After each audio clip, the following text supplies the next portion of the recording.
in a few seconds, and then we will start. Yep. We are live now. Good morning, everyone.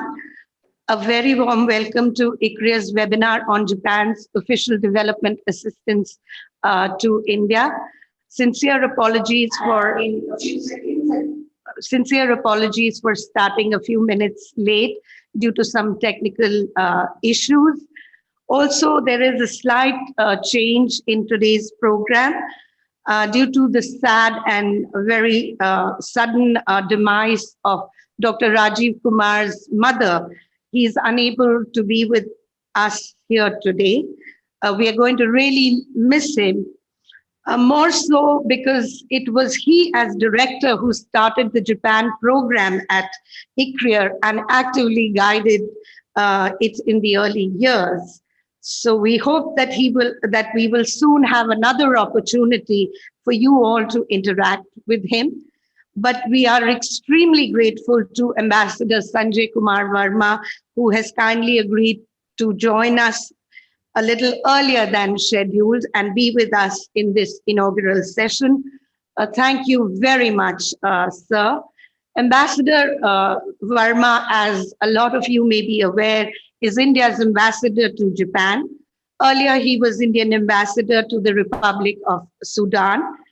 As a 1988 batch officer of the Indian Foreign Service, he's also been stationed at the Consulate General of India in Hong Kong and the Indian embassies in China, Vietnam, and Turkey before being assigned to Milan as the Consul General of India.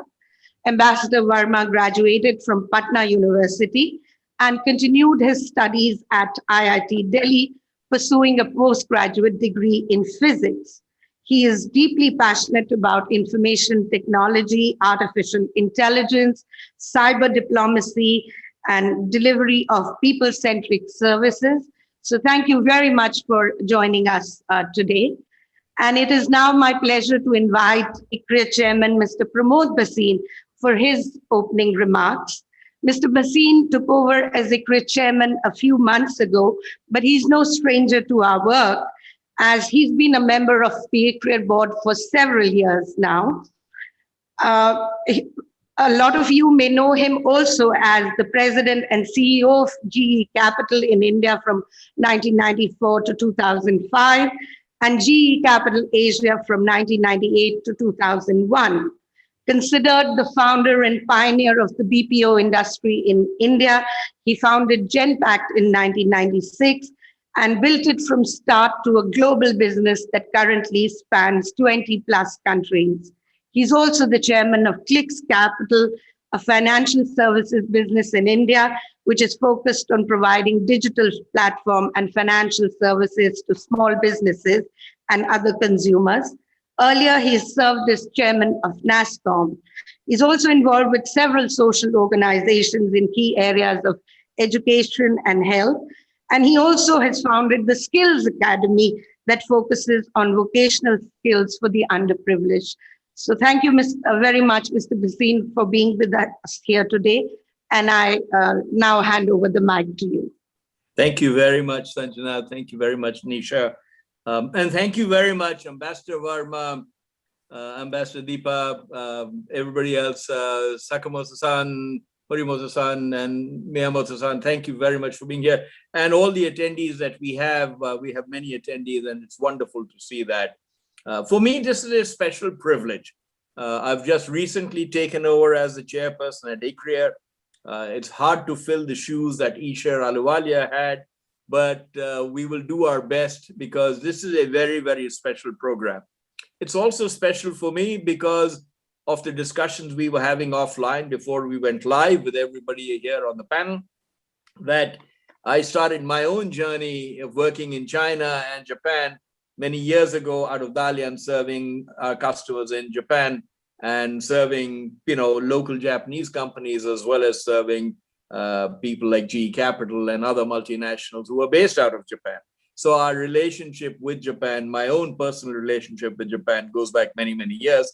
Of course, not as deeply as the ambassadors that we have on the show today, and as panel members. Deepa ji, you've been there for many years, and Sanjay ji, I envy you your current position. I think we're all envying you the view that you have from your window and the fact that you're able to see Japan in full bloom at this point in time. Thank you also for being here.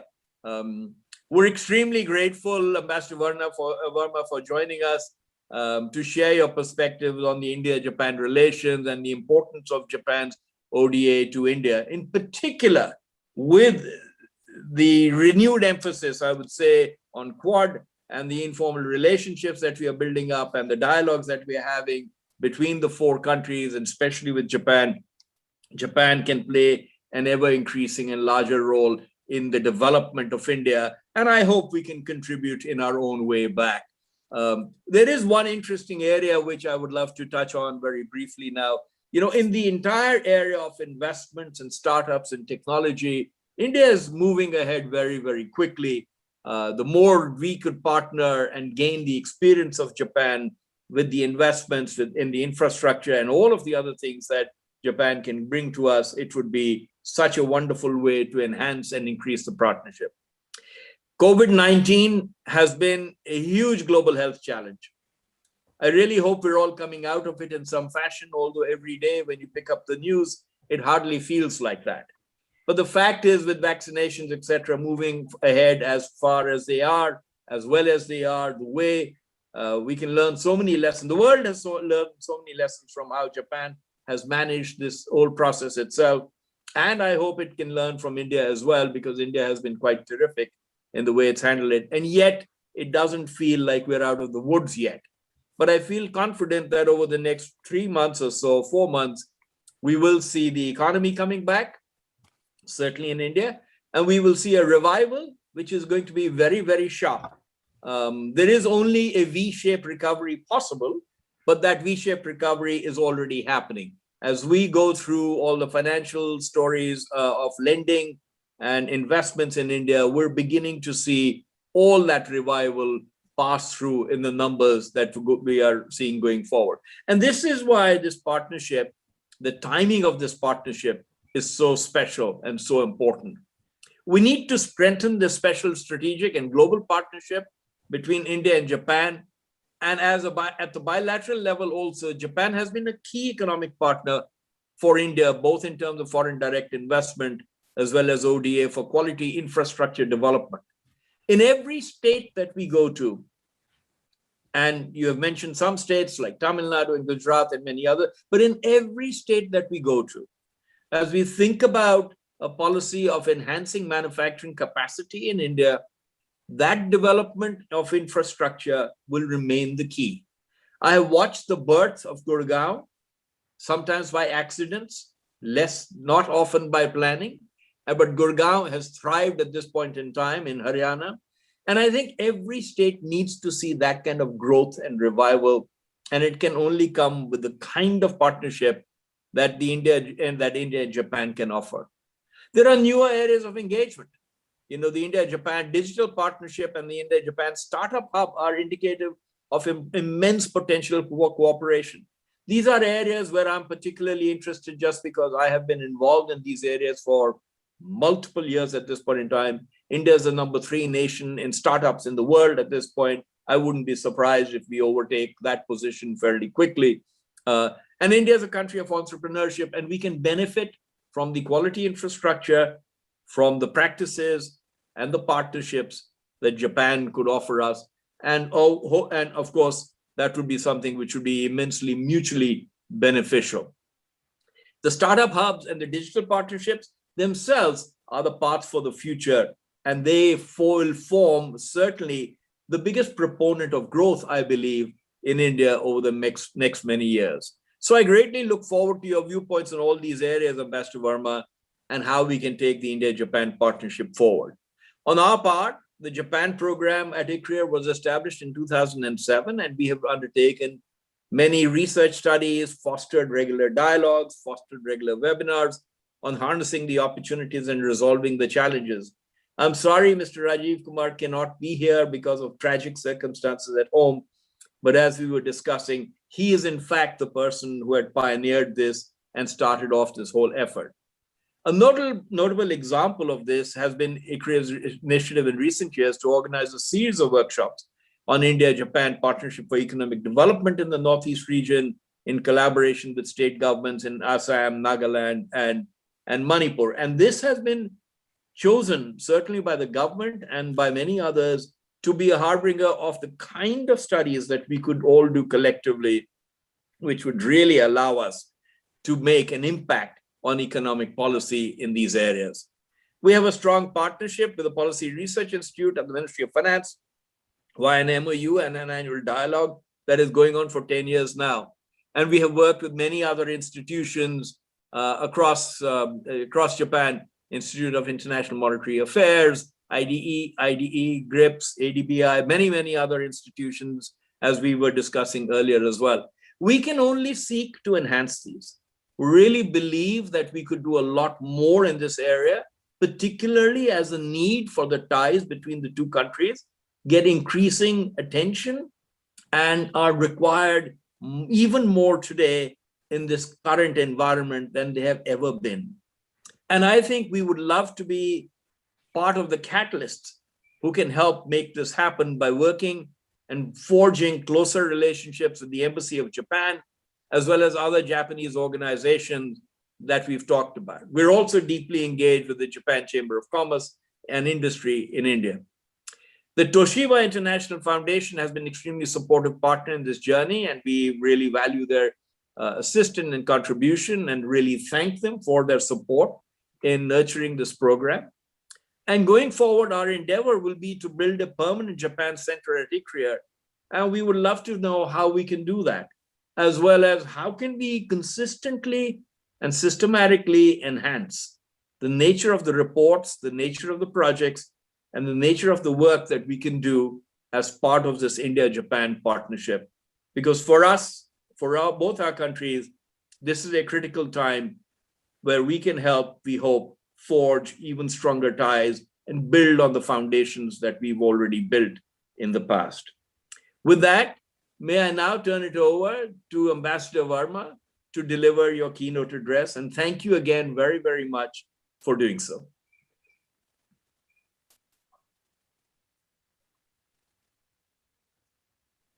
You're on mute, I'm afraid, Ambassador Verma. There we go. Thank you very much, Mr. Basin, for introducing me and giving a context to the entire discussions emanating from now. First of all, please let me offer my condolences to the untimely demise of mother of Dr. Rajiv Kumar, though I'm speaking in his slot, but I can't take his place. He's far too a sensei compared to me. Let me also recognize two of my mentors here.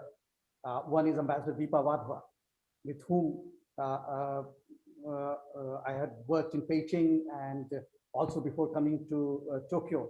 I got a lot of practical and other suggestions from her, and Professor Chawla, who is probably in the audience in the webinar, not on the panel. He is also one of the mentors for me for my work at Tokyo.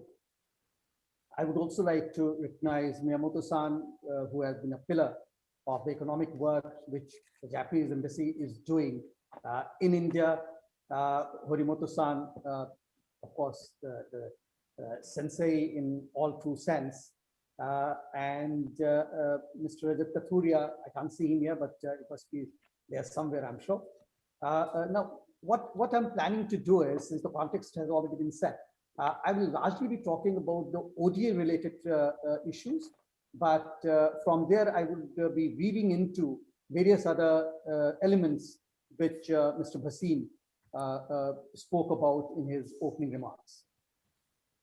All of us know very well that in the international relations context, everything has to be mutually beneficial.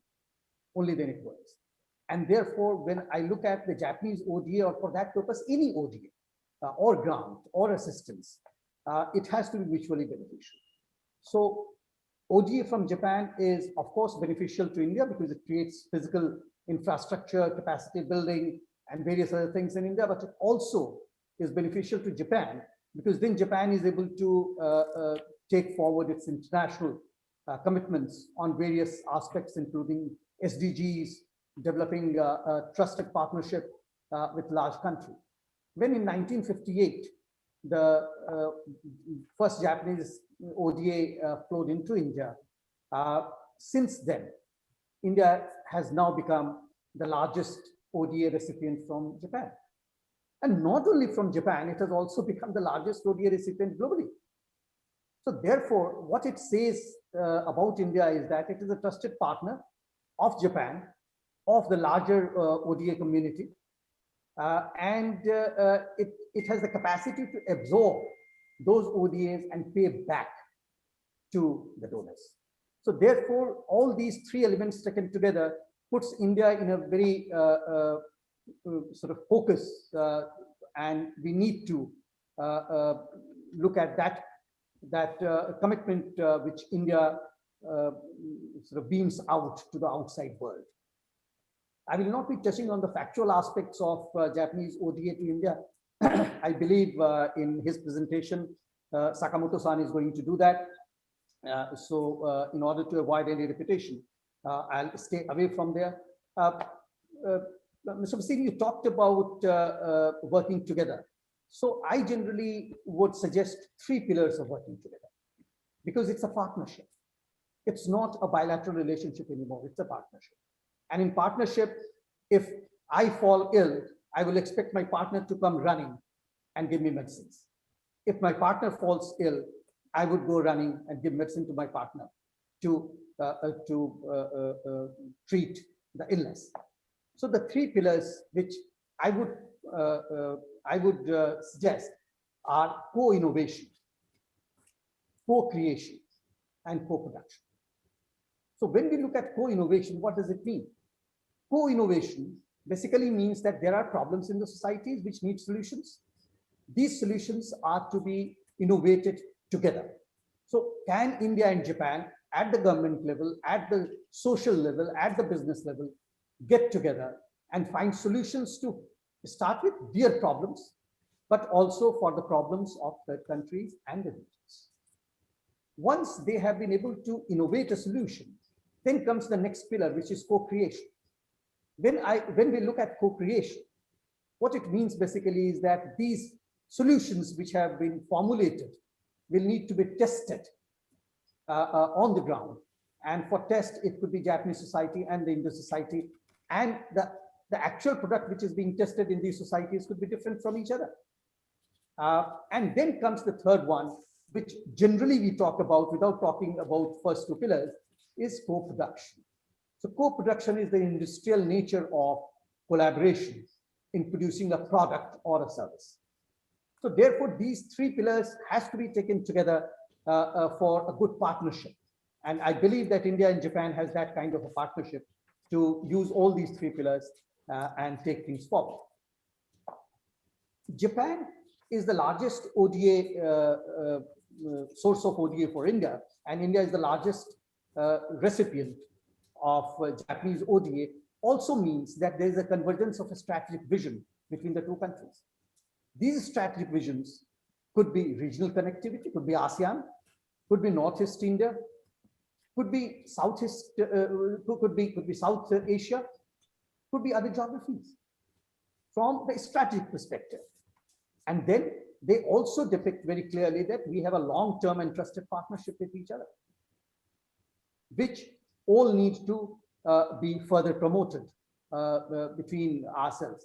Now, it is not that India is only a recipient country of ODA. India is also a large ODA donor to the larger developing country community. The last reading that I did of the annual report of the Ministry of External Affairs, it talks of close to about $31 billion of ODA, which are basically concessional lines of credit, both bilateral and multilateral, for human-centric projects, which has been given out in 60 countries. So therefore, it is not that India is only receiving ODAs, India is also providing ODAs to other countries. And of course, both of these are in the form of human centrality, in the form of capacity that the two countries have, and in the form of strategic convergence, which India seeks to have in the region and globally. Now, when I come back to the Japanese ODA, some of the ODAs have worked very well, some others have not so well. I'm sorry to be so blunt. And therefore, we need to pause, and I'm sure the panelists should talk about it later. Do we need to redefine the contours of the Japanese ODAs to India for mutual benefit? Now, the case study in this domain would be Mumbai-Ahmedabad high-speed railways. The conditions which were initially put on the largest ODA project that India has received from Japan, and probably the largest infrastructure project that India is doing, many of them have got amended based on the discussions and the learnings that both the countries have got while discussing about this project. So therefore, do we need to look at redefining the terms and conditions of Japanese ODAs to India? I would love to hear that from panelists, if that is within their mandate. Both the countries need to ensure each other's success, and that is the partnership. Reason is very simple, that today's India is not the India of 1958. Today's India is an emerging power. In some domains and pillars, it has emerged, and therefore, today's partnership has to take into consideration those elements of partnership where we can do work together, where we can develop capacities together, where India can receive capacity development assistance from Japan, whether it is personal, individual, or industrial. And I'm glad to say that all these things are happening. I'm just mentioning these things. It doesn't mean that they are not already on the ground. So for India's continued rise at the global stage is supported by Japan. And similar way, Japan's continued global leadership is supported by India. And that is the kind of partnership we are talking about. So if India's continued rise on the world stage has to keep going, then what it needs to do? Education, including tele-education. Health, including telemedicine. Infrastructure. There had been traditional infrastructure of roads, railways, ports, and airports. But now let me add a few more very important aspects of infrastructure in this digital world. Digital cables, submarine cables, cloud networks, ICT networks. All these are essential part of national, regional, and global infrastructure. So Japan and India need to work together on these as well.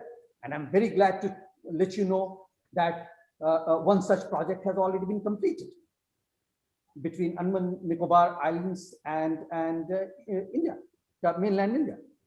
So therefore, these are very much in the focus, but in the public discussions. We need to keep these elements in picture as well while formulating requests for new ODAs and take our bilateral partnership forward. Let's look at capacity building, which is extremely important for India. As I earlier said, that individual or personal capacity building is as important as human resources, but also the institutional and industrial capacity building. And when I take both of these, you see that on one hand, Japan is training Indian human resources through various initiatives. Some of them includes the ODA, offer of ODA to India, but through the establishment of JIMs as well, Japan Institute of Manufacturing in India. So therefore, the focus on capacity building in India has been there, which is a requirement for India as well. As all of us know very well that skilling and reskilling are two very, very important pillars of our political discourse, but as well as our economic discourse. So as long as we have trained human resources, we'll be able to always have better bridges built between our communities and global communities outside India. Now let's look at one more interest of India, which is being a net security provider regionally and hopefully in the near future globally. So if that is the situation, and if India becoming a net security provider to start with in the region, also supports Japan's global initiatives, then why not? We should come together in that aspect as well. And if some of these initiatives could be fulfilled through extension of ODA, which I mentioned earlier, the submarine cable to Andaman and Nicobar Islands, why not? We should take that on as well. Outer space, which is the ICT communication channels largely. Can we look at that? So therefore, the shape and contours of ODA needs to undergo a change. And that is a change which I would like to hear from our very prominent members of the panel. When I look at the Japan's global leadership role, promoting SDGs. Now, using these ODAs, Japan is also promoting SDGs, which is one of its sworn global commitments. And therefore, if we are able to assist Japan in promotion of these SDGs in 1/6 of the humanity, which happens to be India, certainly we are able to help our partner, which is Japan, in this particular domain. Let's look at the climate change issues. Now, climate change issues, of course, there are ODAs available for that, but can we also go slightly ahead of that, slightly beyond what we are discussing today? Can we look at green technologies to be put in the public domain so that those companies which are not able to access some of the basic green technologies through commercial conduits, can they use a public domain from where they can get access to these technologies? Of course, the equipment which comes with the technology will have to be a commercial transaction, and that I'm completely aware of. But at least what it will do is that it will try to mitigate the climate change issues where Japan takes a global leadership role. Maritime issues. Maritime issues largely, I would say, connectivity, security, and freedom of navigation. How can we converge with Japan in these sectors, including the use of ODA and promote such maritime issues which are of interest to Japan? Economic expansion and commercial expansion always come with ODAs, and we should not stop at that. If there is an ODA, it is a tied soft loan as per the definition, and therefore there will be some ropes which will be held back in Tokyo, and the Japanese companies would certainly like to transfer their know-how technology by their own involvement and engagement in such ODA projects. Supply chain integration, the new mantra. So if we are looking at a stable, peaceful region, and India is a very large geography and the population in the region, what can we do with the supply chain integration so that there is a continuous, predictable flow of products and services, not only in India, but also from India to other parts in the region and the globe. Creating trusting and long-term partnership is very important. And therefore, what I see is that through ODA, we can serve both the requirements of today's India and also the global ambition of today's Japan. And therefore, ODA could be a win-win tool for both the countries to take both of us forward. Mr. Basin talked about a spatial, strategic, and global partnership. Each word has a meaning here. And so far, I have been largely talking about the partnership, which is different from relationship. But if I look at the spatial strategy, then it will tell us as to what kind of intertwined strategic vision, view, and relationship do we have. And when we look at that, then we immediately come out with Indo-Pacific, immediately come out with Sagar, which is security and growth for all in the region, and Quad. When we look it from the infrastructure point of view, we find that the regional connectivity is a major issue in all these three pillars. Whether it is Indo-Pacific vision, connectivity is a main pillar there. From Indo-Pacific vision, of course, India has pronounced its own initiative of IPOI, the Indo-Pacific Oceans Initiative, and one of the pillars happens to be connectivity. Sagar, which our Honorable Prime Minister had talked about, is also having connectivity as its central point. Centrality of ASEAN very much being there. Quad, which was very much misunderstood till the time the leaders of the 4 countries met and a joint statement issued.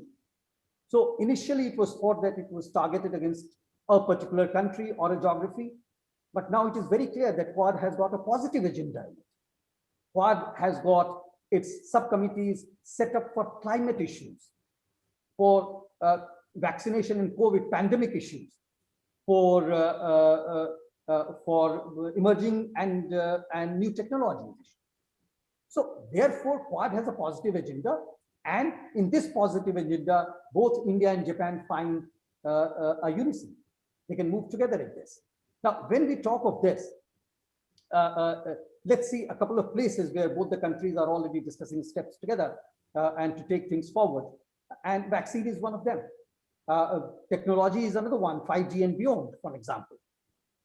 So if I consider the entire paradigm, I'm reaching sort of close to the end of my allotted time. So if I look at the entire sort of paradigm, then I would ask a question to the panel, which is, can India and Japan join hands together to devise new financial tools to work jointly in a third country?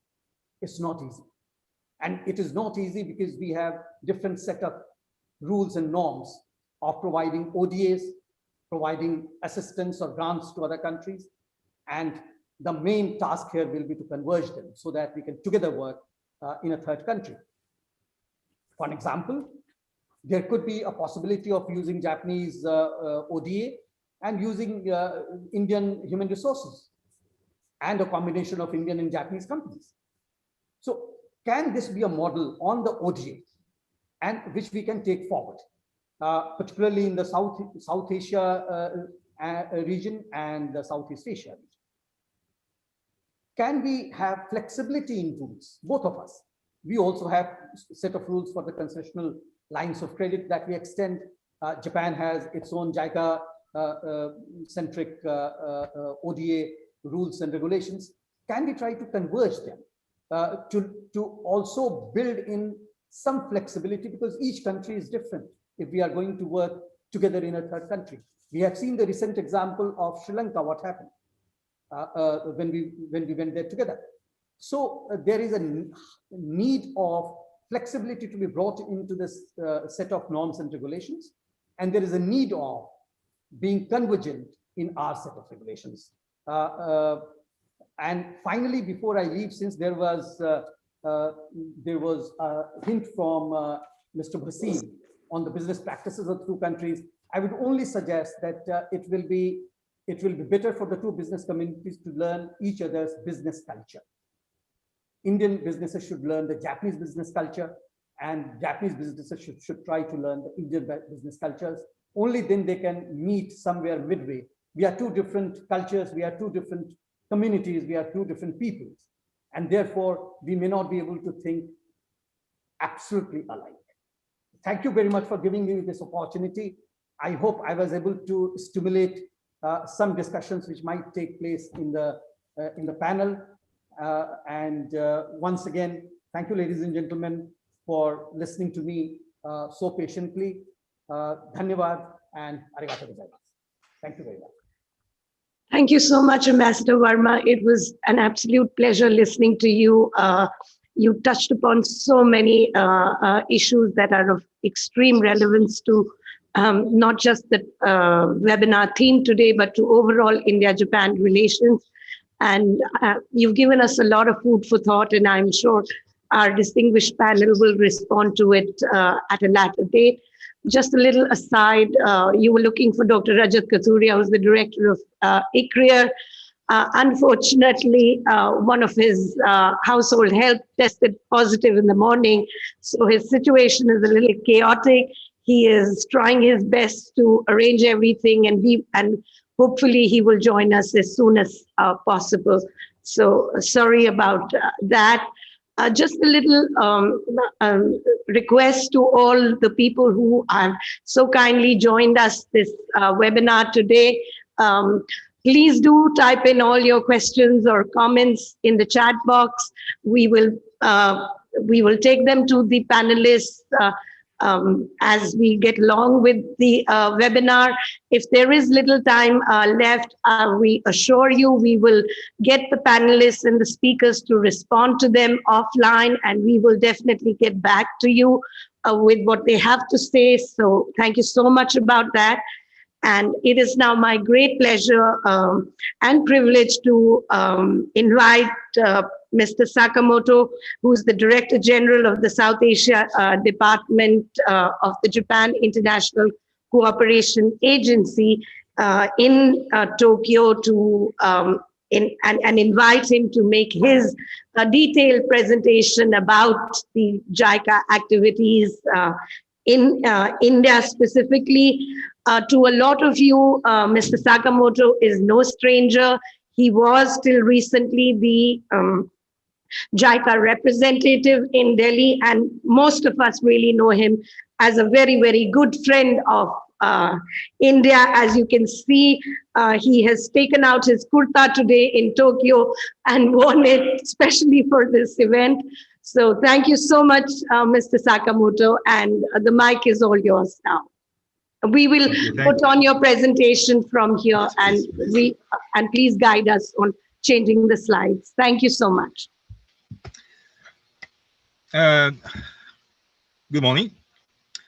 Distinguished Mr. Pramod Basin, the chairman of the ICRIER, and His Excellency, Indian Ambassador to Japan, Mr.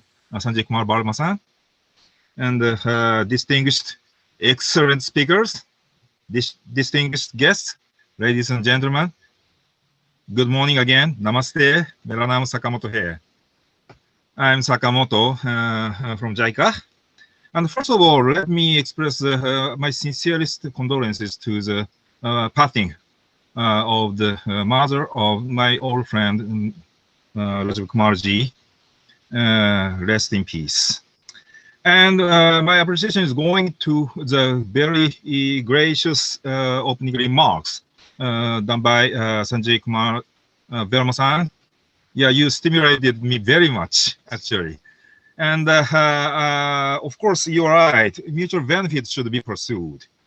And you mentioned so many wide range issues and fields. Maybe some of them are beyond ODA capacity or something.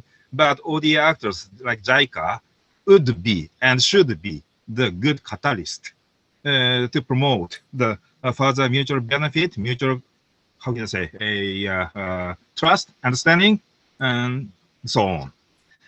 And now, because of the time restrictions, let me start with my presentation. Let me start my presentation with my handout or PowerPoint. Can you project on? Yes, good. I prepared one PowerPoint here. The title is JICA's Operations for India's Prosperity and Mutual Understanding and Trust. The subtitle is Significance and Value of JICA's Operations. Please open up the next page. Yes, this is the main content of today's presentation. One is chapter, Why Japan, JICA. Actually, here, I'd like to highlight the Indian government, Indian people select Japan, or JICA, as a reliable, special partner among many partners, like an ADB, World Bank, or other countries, and so on. It's my pride. And I'd like to introduce or share my views with audience, why the background of the selection of the Indian side to, how can I say, go to Japan, JICA. And the next session is introduction of the JICA thinking way. What kind of thing we are thinking, aiming, and achieving. So I'd like to introduce some JICA's mission, quality growth, and human security. And I'd like to introduce three cases. One is social innovation, and second is value adding, and third is private mobilization. And last session, chapter 3, would be on special topics. Actually, ICRIER colleagues requested me to touch upon these issues. One is a resilient society under the COVID-19 pandemic situations. The second is a Northeast region development and connectivity. Just as mentioned by the Sanjay Kumar Varma ambassador also. And the last one is humble, how can I say, suggestion or proposal from myself to share some hints for the full utilization, smoother utilization of JICA's function. Okay, please go to the next page, please. Yeah, why Japan JICA, please. Next. Yes. Actually, here I'd like to introduce one abstract of the Indian newspaper Economic Times in, I think, 2017. Yes, this is news articles, news article, which is showing the interview to the my old friend, CEO of Niti Aayog, Mr. Amitabh Kant, and let me read out. In the interview, Mr. Amitabh Kant mentioned JICA's supporting project will act as a huge social and psychological change act.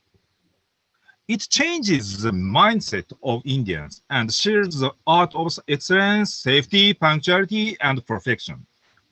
Donald Keene, US professor at Columbia University, announced his decision to become a Japanese citizen. He said, if any civilization has constantly suffered tragedies and always bounced back, it is Japan. It is because they believe in discipline, teamwork, and perfection.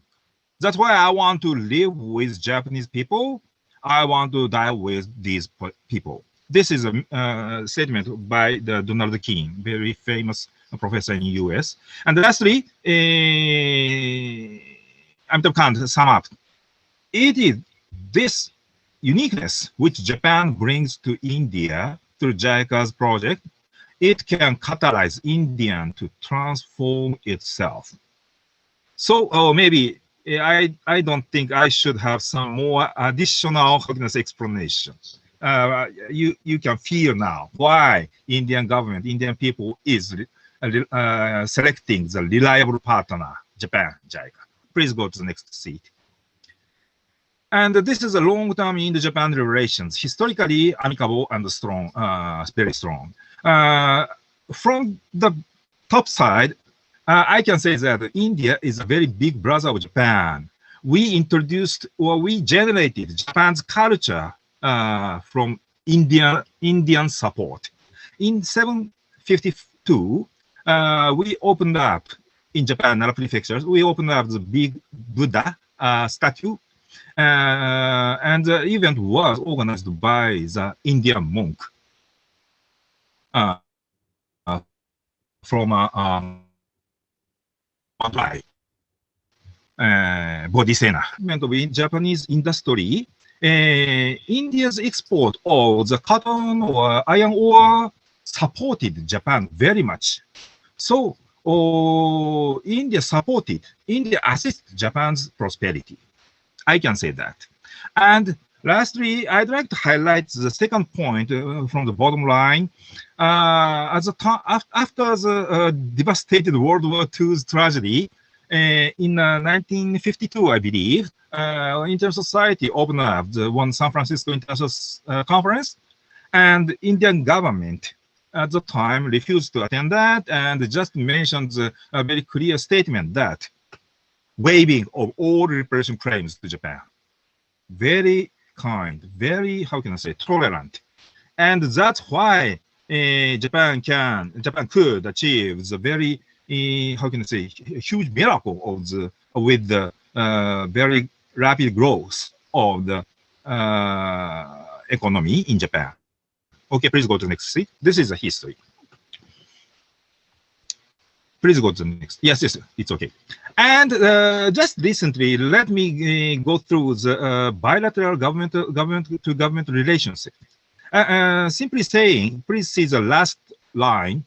I can say that special foreign wind is now with our side for the more robust ties. Just recently, in 2014, I think it's time was a visit of Modiji to Modiji's visit to Japan. Both government has already upgraded the special strategic and global partnership. This is the highest rank of the partnership level. Actually, now JICA is covering more than 150 countries to support, to cooperate. Among 150 countries, India is only one country who can enjoy the special title like this. So I can say that India is very special from Japan, JICA, and Japan, JICA is very special from India. Okay, please go to the next page. Yes. So now is the entrance of the second session, JICA's mission, quality growth, and so on. Please go to the next sheet. We have two major pillars under our JICA's mission. One is the quality growth for prosperity, with more jobs and more investment, etc. And the major, I should have the highlight on the three key elements. One is sustainability, second is resilience, and third is inclusiveness. And this is a first pillar which JICA is pursuing, quality growth. And the second one is human security, based on the no one left behind concept. So we are focusing on our effort. We are focusing our effort on very important specific sectors like health sectors and social protection and environmental protection and environmental conservation and so on. And also there are three important keywords. One is vulnerability, second is disparity, and third is capacity development. Please go to the next sheet. And so this is a case one I'd like to supplement. This is the introduction of the shining example, so-called this is an example of the delimeter, so-called shining example. Actually, shining example is a nickname given by the then Prime Minister Manmohan Singh in 2006. And actually, please see the lower left column. Here you can observe the real achievement, physical achievement of the Delhi Metro success. One is a reduction of the vehicles on road. How can I say, decrease the traffic jams and so on. And of course, air pollutants. Also, now Delhi is still called as gas room or something. But anyway, air pollutants level is really remarkably reduced. And at the same time, vehicles accident is also in the same situations. So Delhi Metro has a very strong and huge direct impact. But at the same time, I'd like to highlight the achievement from the viewpoint of the quality infrastructure. Please see the middle column. There are another three important keywords. One is safety, second is timeliness, third is comfort, yes. And these are the important elements for the quality infrastructure Delhi Metro is achieving now. And among them, I think timeliness is very important. Can you open up the next page, please? Yes. Please see the bottom left side two photos. Actually, I took these photos. Left one is beforehand, and the middle one is afterwards. After of the operation of Delhi Metro.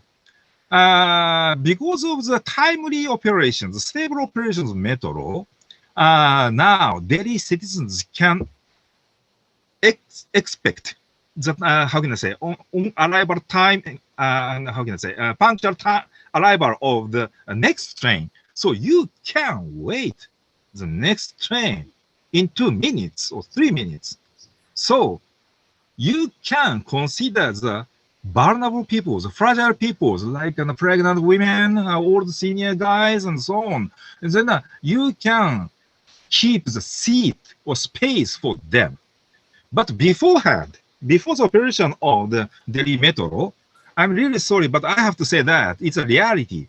In India, we couldn't expect the real time of the arrival of the next train. So we couldn't miss this train. No, how can I say, space for the consideration of the vulnerabilities or all the senior guys or something. We have to rush this train, not to miss this train. But now you are changing your thinking way, mindset, and attitude, behavior.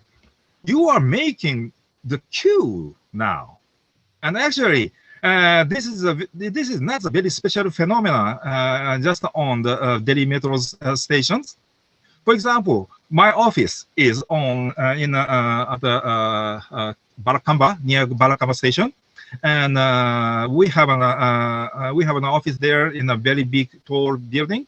The building has 6 lifts, and before 6 lifts, please go to our offices. You can see so many persons making a queue.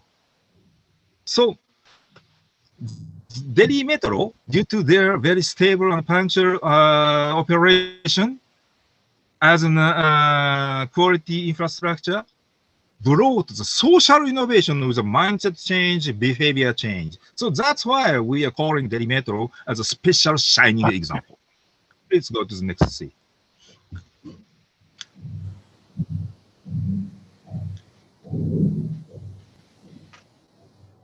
Please go to the next scene. Yes. And next, this is a case in the forestry sector. We started our forestry sector development support maybe roughly 2 or 3 decades ago.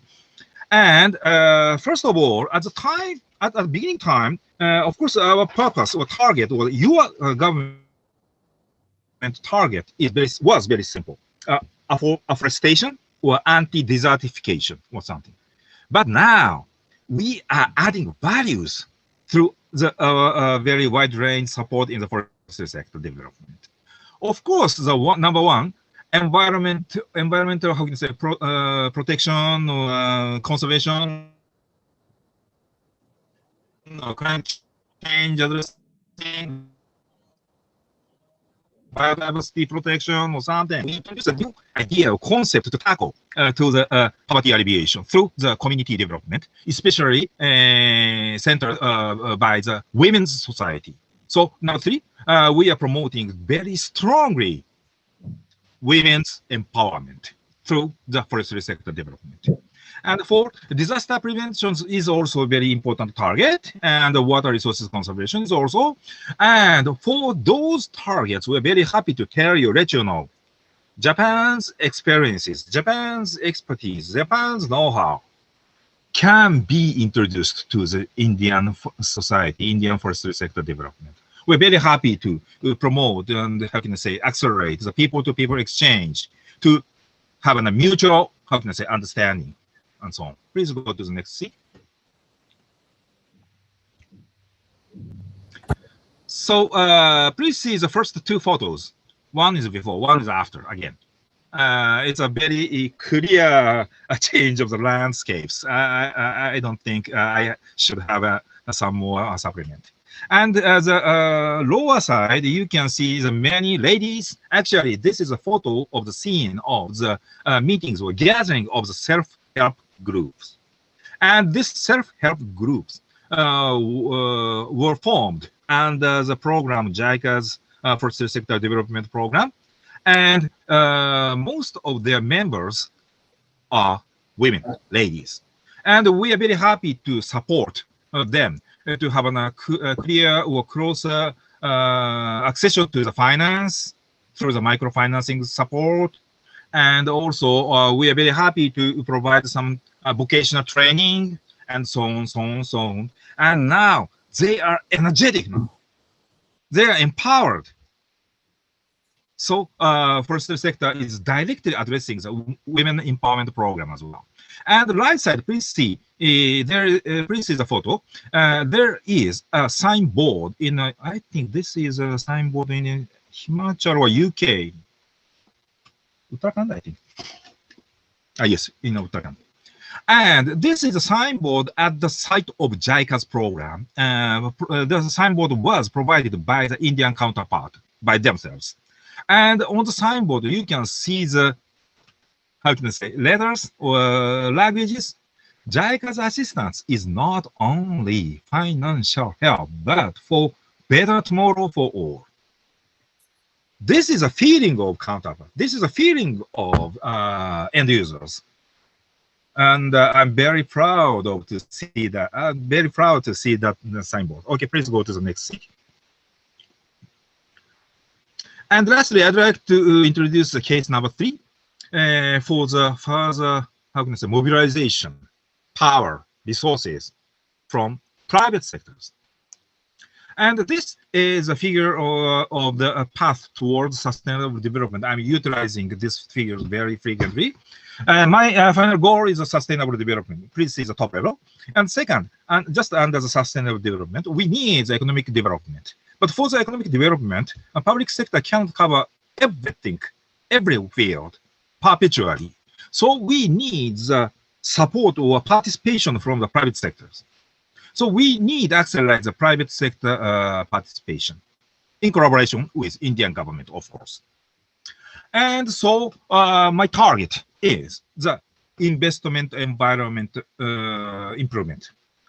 I think this is one of the cores of JICA's field, JICA's activities. And there are so many reports describing or analyzing the reasons of the hurdles of the business activities operations, or business, how can I say, investment. And Worldman, JETRO, JB, or many, so there are so many agencies to pile up, to have piled up those business hurdles and so on. And I think I can sum up, there are 3 major obstacles. One is a shortage of the infrastructure.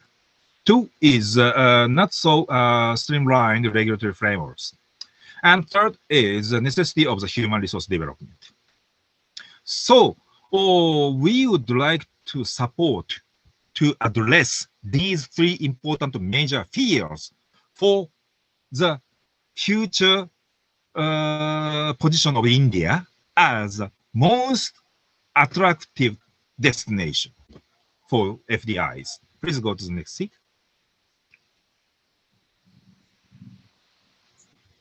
Can you open the next sheet?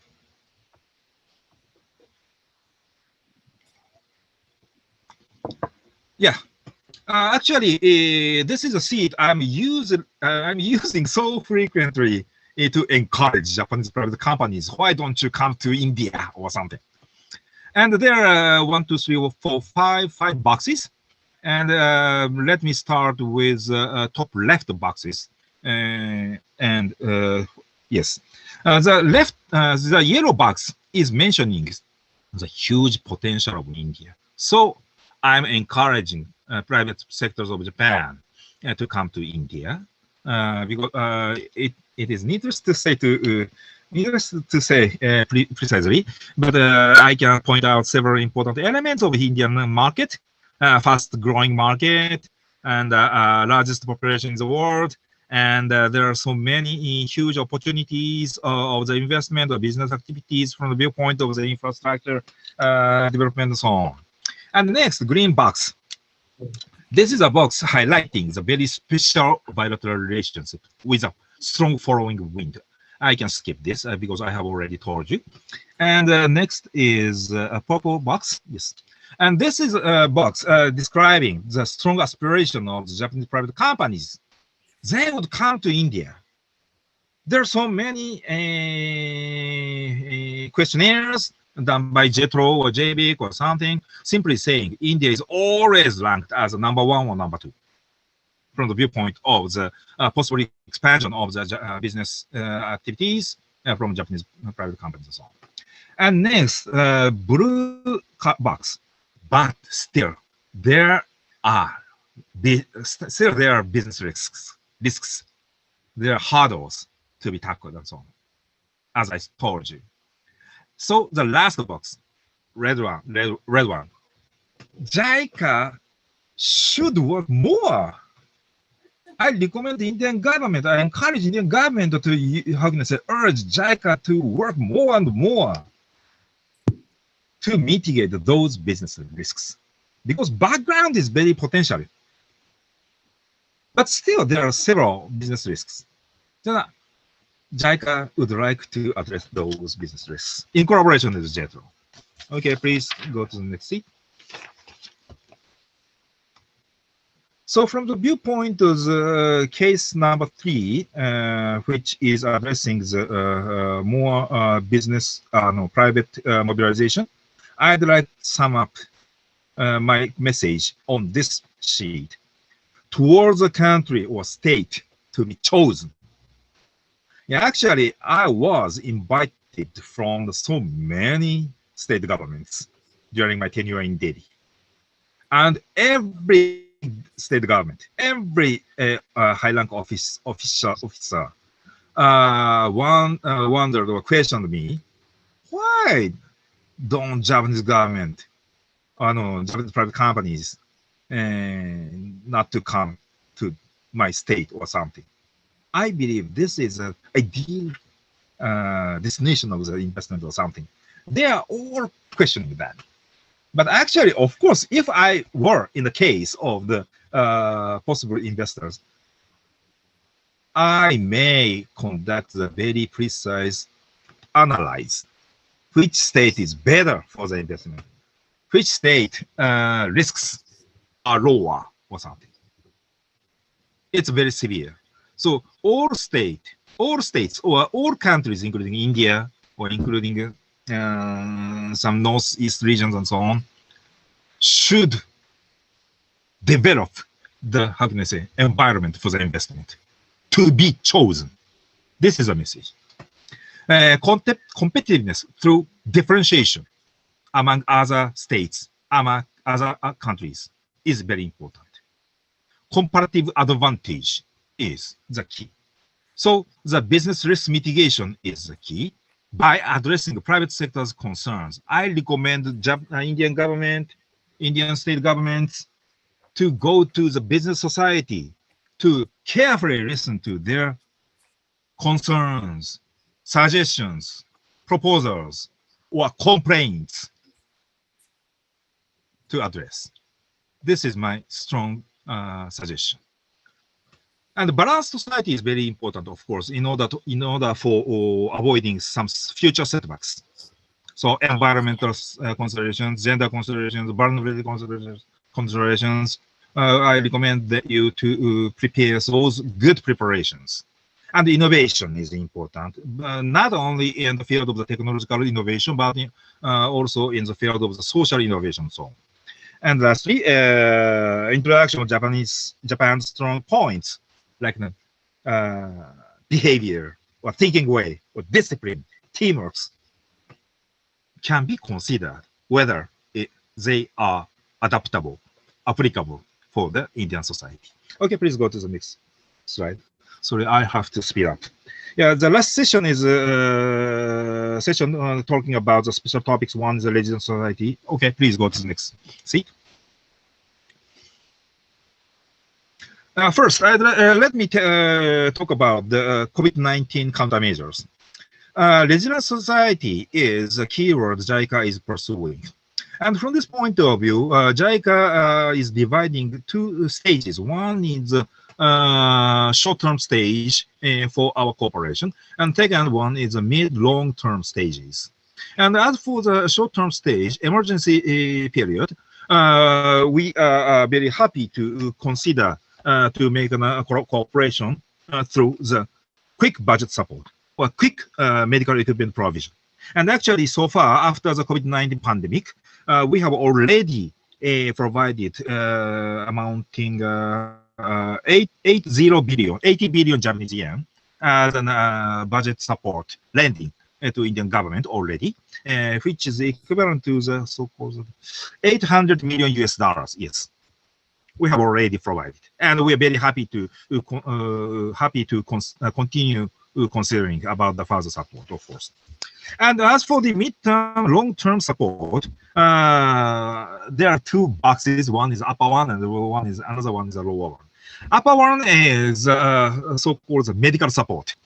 We're very happy to cooperate for the further more robust health social protection systems, and nutrition and education, climate change addressing, and governance, and so on. And at the same time, the lower in the lower boxes, I'd like to highlight the importance of the economic recovery, economic activities, job creations, and so on.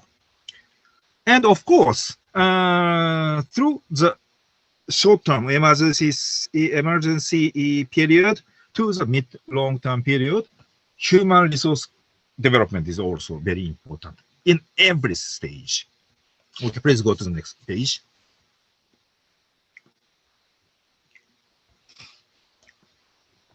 Yes. Next. Yes. Okay, good.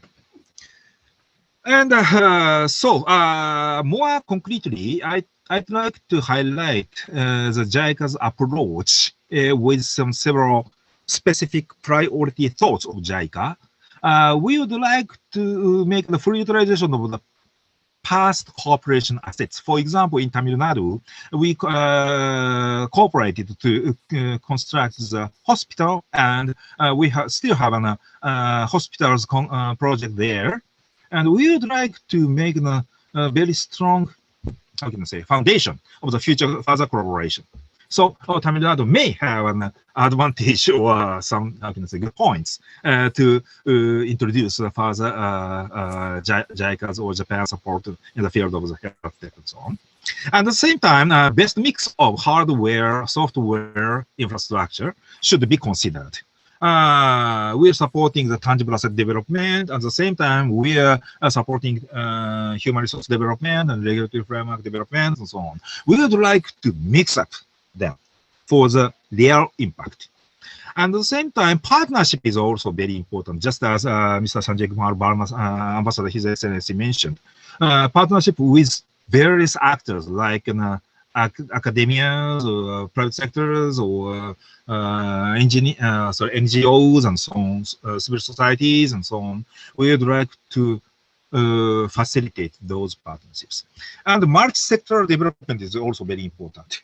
For example, in very remote areas, when we consider the support for the construction of the hospitals, if you don't have the road, you cannot access those hospitals. If you don't have enough capacity for the power supply, then they cannot conduct the medical treatment. So multi-sector treatment is very important. We have to consider very broadly. And DX is also very important. Towards quality growth and human security. And again, I say quality growth is related to the economic vaccine concept. This is a nickname of the New Year's budget of the Indian government. Actually, Her Excellency, Madam Salman, budget speech was very remarkable for me. Yeah, this economic vaccine is a very good nickname, I think. And no one left behind. This is also very important for the human security. Please go to the next page. Now, JICA is advocating JICA's initiative for the resilient society building. And Dr. Kitaoka, the very top of JICA, president of JICA, is always saying that no country is safe until all countries become safe. So we are supporting India, we are supporting Bangladesh, we are supporting Maldives, and so on. And we are very happy to hope to seek the further way in collaboration with India to support the third countries. Okay, please go to the next page. Now, I'm moving on to the next topic, Northeast Region Development Connectivity. Actually, I'd like to skip the very detailed project explanation because it's too much, it's too many. Please visit the embassies, Japanese embassy's homepage here. You can see the map here. Please go to the next page. Why Northeast Region Development? And actually, JICA is very positive to consider the Northeast Region's development. Because, one, development needs is too much gigantic. Yeah, poverty, road infrastructure, disparity, no one left behind concept, regulations, human resource development. We should consider to address everything. gigantic needs of the development. You see the several photos here, left side. This is the reality. Okay, the second, the potential of the Northeast region is very gigantic as well, especially as a gateway of India to others, to the Bengal Bay, ASEAN, and beyond. And just recently, I still remember Modi ji, his Honorable Prime Minister of India. Now he is visiting. He is visiting to Bangladesh now. Yes. Just recently, he joined one completion ceremony of the bridge construction, just at the border side between Tripura State and Bangladesh. Oh, please go to the next page. Here, yes. Maitri Setu. Yes, yes. This is the name of the friendship bridge, just between Tripura to Bangladesh. Modi ji joined the celebration for the completion of the bridge.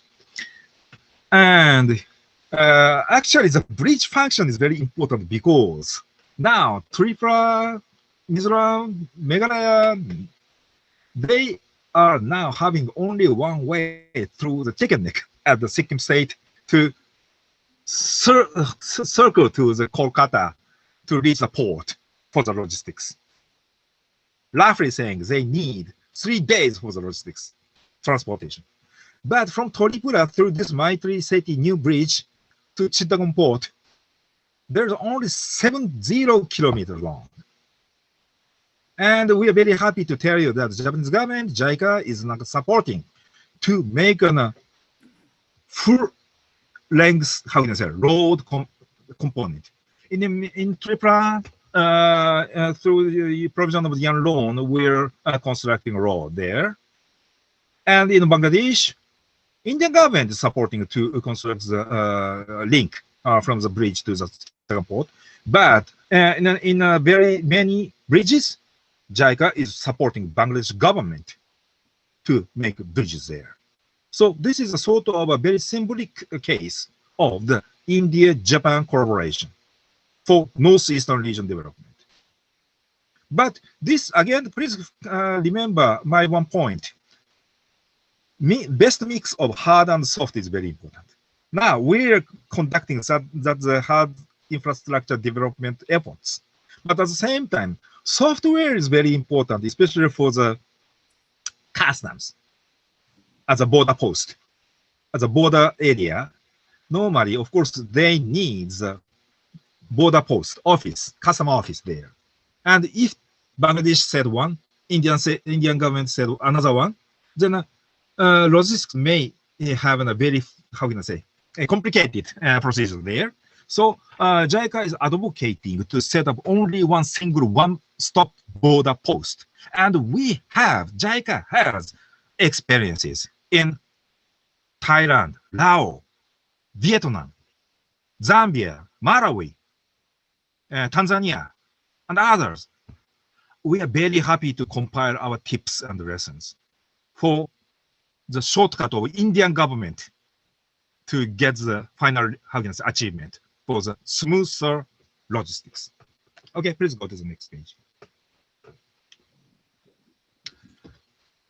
Yes, this is the last sheet, sorry. Now, then, as a summary, or how can I say, in conclusion, I'd like to humbly propose you to consider some hints for the smoother use of JICA. Hints of the further full use of JICA. Because JICA is positive, JICA is a special partner of India. I am so enthusiastic as a Director General Headquarters to promote, expand our cooperation in India, because I love India. But of course, we have to consider several points. Please see the columns in the left side.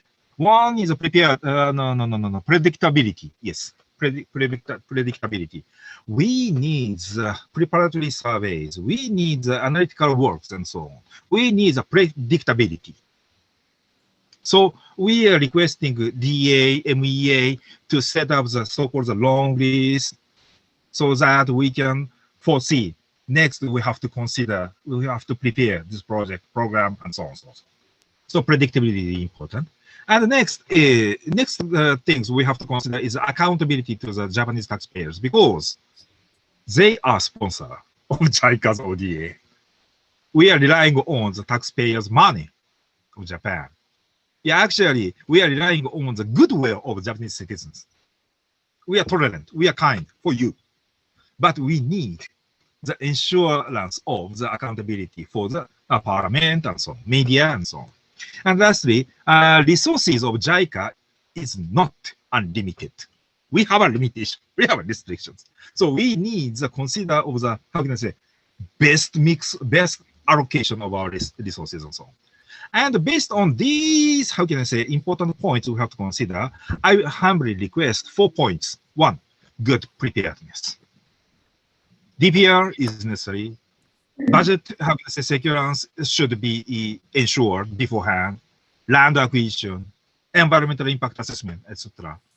These preparedness should be ensured before our real preparation. But actually, in fact, I'm really sorry. I have to tell you that in some cases, we have been suffered from the very serious situations at the last moment.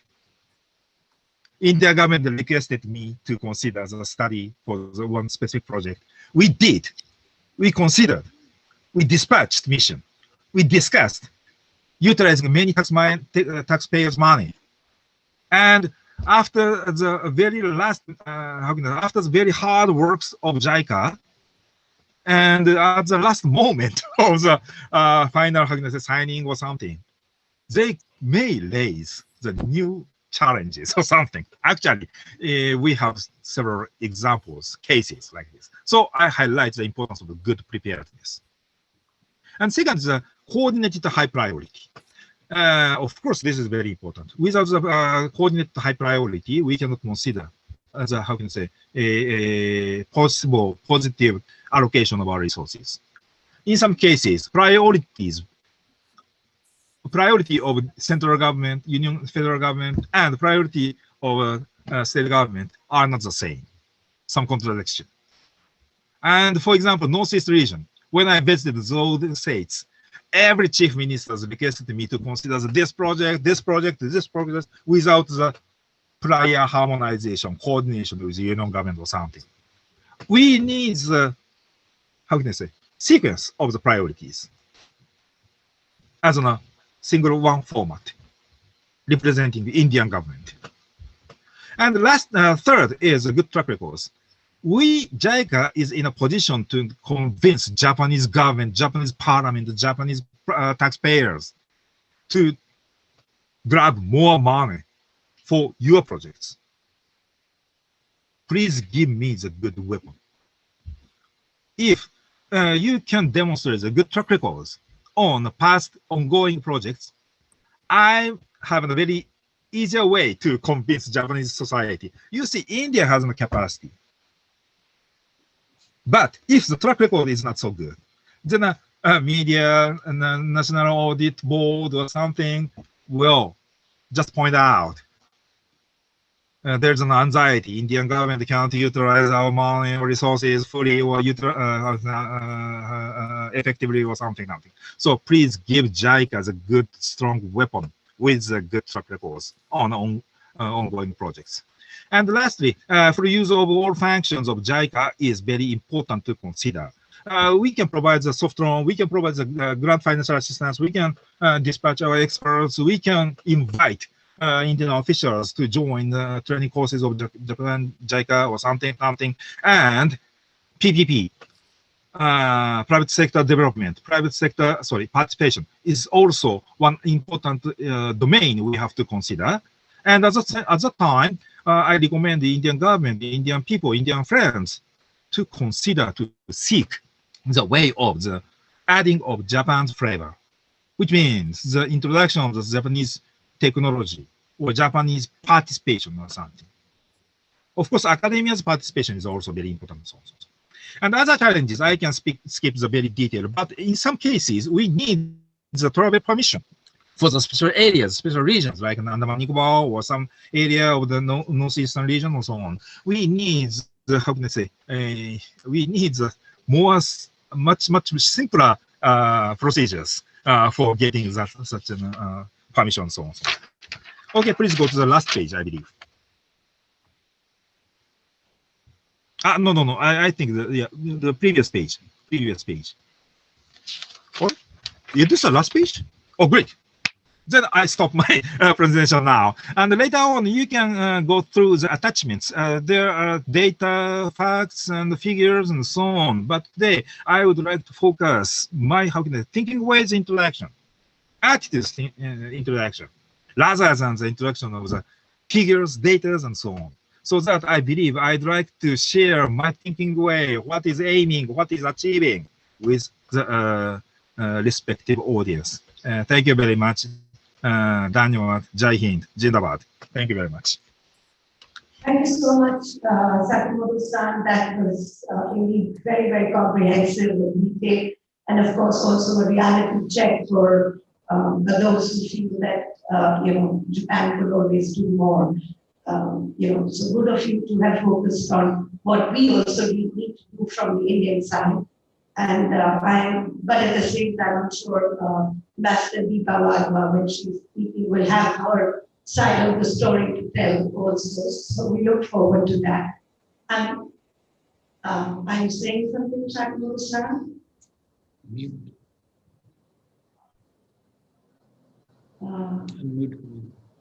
Okay. I am happy to say that Dr. Rajat Kathuria is able to join us now. And so I hand over to him. Thank you. Thank you, Sanjay. Can you hear me? Yes. Yes, we can hear you. It's a little low. Can you hear me? Okay.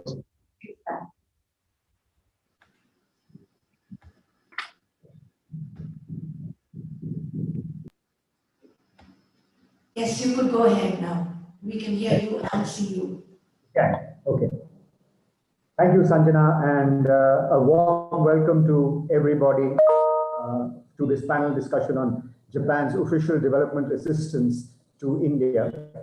We have a great panel that includes Shingo Miyamoto-san, Minister, Economic and Development, Embassy of Japan. Thereafter, we'll have Ambassador Deepa Gopalan Wadhwa, an old friend of ICRIER, and warm welcome to you, Ambassador.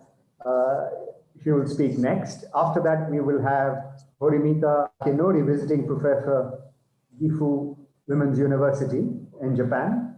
And after that, unfortunately, Purnendra Jain, who is Professor Emeritus, University of Adelaide, Australia, has had to go and receive the award of the Order of Japan, even as we speak, and therefore will not be able to speak in the discussion. However, he has already recorded his message and left it with us, so we will play that message. I will sort of manage the panel discussion in the order in which they're listed in the program. But before I do that, I just wanted to make a couple of remarks. In the interest of time, I won't be long drawn out. I just wanted to say, as Sakamoto-san has said already, that ODA assistance to India has been increasing, and that's a good sign, and could increase even further if we are able to get our sort of institutional implementation and policy mechanisms in order. And I think India is committed to do that. We've seen in the last few years, even during the budget speech of Nirmala Sitharaman, the Honorable Finance Minister, there are lots of things that have been put into place that suggest that India is committed to an inclusive, sustainable, and a high growth society and a high growth country. And I don't think we can stray away from those objectives because growth is necessary for inclusion, and inclusion is absolutely necessary for a stable society. And we need to produce, or we need to have productive jobs created in the manufacturing sector, not only in the manufacturing sector, but also in the services sector, which is increasingly becoming embedded with manufacturing. And we need to create labor-intensive manufacturing in India. And I think in that context, Japan has a huge role to play, not only, as Sakamoto-san said, about getting in technical assistance and doing private public projects, but also through investments in manufacturing, not only for India, but also for other countries. We are at a point in time in the world economy where we are at a point of inflection. Lots of changes are happening, and I'm sure the eminent panelists will talk about that. We have the Quad, which has emerged as a key political and economic feature of the global economy as global geopolitics goes through some structural changes.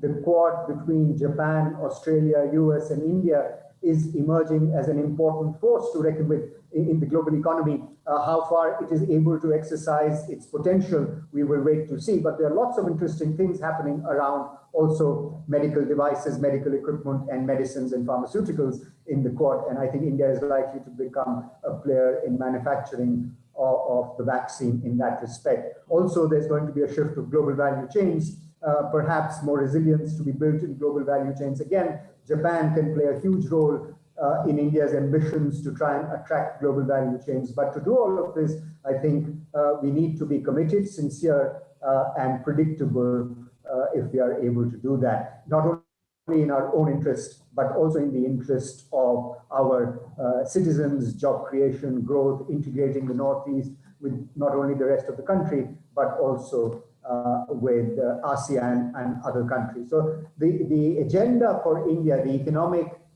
and political agenda for India is full, I would say, but this is also a moment of hope. And I think Japan and India enjoy a lot of complementarities and how we are able to leverage them. So with those opening remarks, let me invite Shingo-san for his presentation. As I said, Shingo-san is the Minister of Economic and Development at the Embassy of Japan in India. Shingo-san?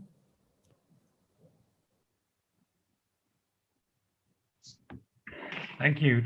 Thank you for the very kind introduction, Kathuria-ji. Ambassador Verma, Ambassador Wadhwa, Professor Chavla, I think is listening, Bhasin-ji, Sakamoto-san, Horimoto sensei, thank you very much for this opportunity to speak. Actually, yesterday my staff prepared like a 10-page speech for me, which I translated this morning into English thinking that I would read it. But since Sakamoto-san has given such a comprehensive briefing of what Japan does through ODA in India, I'm going to chuck this, I'm sorry for my staff, and speak from the top of my head because Ambassador Varma also really said important things that provoked me to think about these things. So first of all, and I will not be very long, first of all, we say that India is the largest recipient of Japanese ODA. And we say that, you know, India, for Japan, India is also one of the biggest, or not one of the, but the biggest development partner in the world. It's easy to say in those terms, but if you look at the actual figure, it's pretty astounding. So I just want to talk about that a little bit. So Japan provides about 1.4 or 5 trillion yen of ODA around the world annually. And India gets more than 1/4 of that, okay? There's 190 some countries in the world, and Japan is active, of course, throughout the world, but India is getting 1/4, more than 1/4 of everything that everyone else is getting. So this is, I would say, disproportionately large. And then if you look at the amount of external assistance that India is getting from all development partners, including the World Bank, Germany, US, and all those countries, 41% of that comes from Japan, okay? And then the number 2 country or entity, I guess, are the international development organizations like the World Bank and the other ADB and those people put together. They account for only about 10%. And number 3 is Germany, which is like 9%. And Japan alone provides 41% of all external assistance that comes to Japan. So this sounds, yeah, we're good friends, but it sounds kind of disproportionate. And I was thinking, why? And you know, there are many answers to this, but from my experience of working as a diplomat in many places around the world, there's one thing that I'm feeling while I'm here in India. And I think Ambassador Wadhwa would have felt the same when she was in Japan, and I think maybe Ambassador Verma is feeling the same thing right now. And that is that in most other places I have worked, I am constantly thinking, okay, is this guy going to take advantage of me? How can I defend myself, my country, from this country doing things to me that would take advantage of me and gain something for them? So we're constantly trying to maximize our own benefit while trying to defend against these moves. And in some places you work at, I think that's all you do. Like, you're always trying to defend against these, you know, moves that this country makes to defend your country from that. But in India, here, right now, in the position I'm in, I don't have to do any of that. I'm doing things that we want to do, and it is the same as what India wants to do. So when I speak with Professor Chawla every day, I don't have this need where I have to hedge myself against something or to defend against something that he might do to me. We're only thinking about doing things together. And that, I think, says a lot. And we are not intentionally put in that position. We are just, you know, when I came here in India and opened my eyes and started working, we were already in that position. 10 years from now, 20 years from now, 30 years from now, that is not going to change. So I think that says a lot to why we are doing this. People say that we share the same goals and values and, you know, strategic global, special strategic global partnership and whatnot. But I think in the end, this is what is at the background of all of this. Now, I was going to talk about a lot of the things that we do in India, but I will not. I just want to talk about 3 things that we should probably do in the future. And this relates to what Ambassador Varma was saying. So one thing is expanding people-to-people exchange and things like trade and investment and supply chains between Japan and India. Japan is, of course, you know, one of the biggest investment partners and one of the trading partners for India already. But if you look at the huge potential that Sakamoto-san was talking about, it is still not at the place where it should be. And if you compare ourselves when we say between Japan and India, with other countries or regions like ASEAN, Japan's investment into ASEAN is bigger than what it comes to India. Japan's people-to-people exchange with ASEAN is probably 100-fold bigger than what we have between Japan and India. So this is probably not right, considering the potential in the friendship we have. So we should think about how to translate this real partnership and the I mean, partnership meaning not just, you know, the economic assistance we're talking about, the real partnership. How do we translate that to this kind of real things happening on the ground between our people, between our enterprises? This is one big thing that we have to think about going into the future.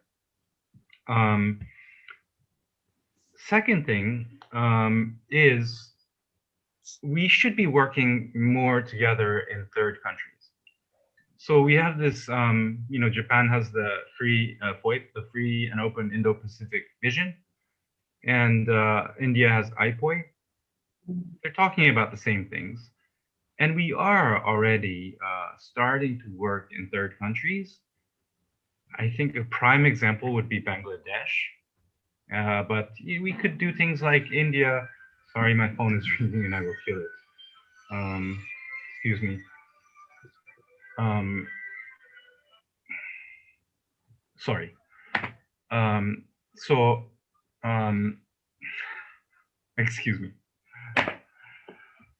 So, India could build a road and maybe Japan could build a bridge, and put together these things would connect, not just within India, but through these other countries, the entire region. This would be, this is conceptually easy to understand, but actually very difficult to do for two countries to coordinate their development activities in third countries. But we are doing some of it, and I think we should be doing more of it. Because like I said, India is, or like what Ambassador Verma was saying, India is not just a recipient of assistance. It is a big provider of these types of assistance in the region and globally, and it's going to be bigger in the future. So we should be doing it together. And we are already making steps. In the Quad meeting that we had, we were talking about how we can do work together in the area of vaccines for the corona pandemic. These are just one or two examples, but we will, and I think we should be doing more things like this together. Lastly, Ambassador Varma talked about how we could change the contours of Japanese official development assistance. This is a really difficult thing, and also an important, I guess, thing to think about. Because if we look at it from Japan's perspective, we are competing with other development actors. And in order for any country to utilize the Japanese assistance, it has to be competitive vis-a-vis the other options. And other options are available. Even China is another option. So we are competing. And in my line of work, not just in India, not in India because we're not competing with China in India, but in other parts of the world, we were. And, I was always suffering, or not suffering, but working hard to make sure that our tools and the options that we can provide are competitive. Now, this means that, we often say that the Japanese assistance is the most high quality and the best. But it is also true that it's probably one of the most expensive. And it is also true that it probably takes a little bit longer time to process. And it's a bit rigid in terms of the process that our partners have to go through.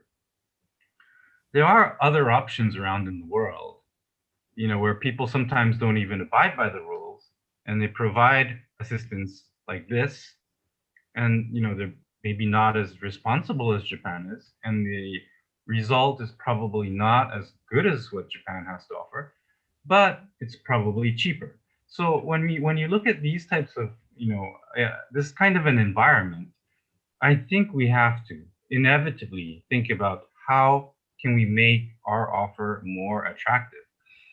And yes, this is a difficult thing, but I would venture to say that we are doing this very thing through the Mumbai-Ahmedabad high-speed rail project. Japan is, and I know Sakamoto-san is the one doing this, but we are bending over backwards, trying to make our tools applicable and implementable in the Indian context, and to create this really high-spec, world-class bullet train in India, which we will do. So through this endeavor, I think we will be devising many tools and methods that we have never applied anywhere in the world before, in consultations with our Indian counterparts. So this project is important, not just from the perspective of the Indian side, but from the Japanese side, because it will offer us an opportunity to come up with a more attractive package that we can maybe together export to other countries in the future.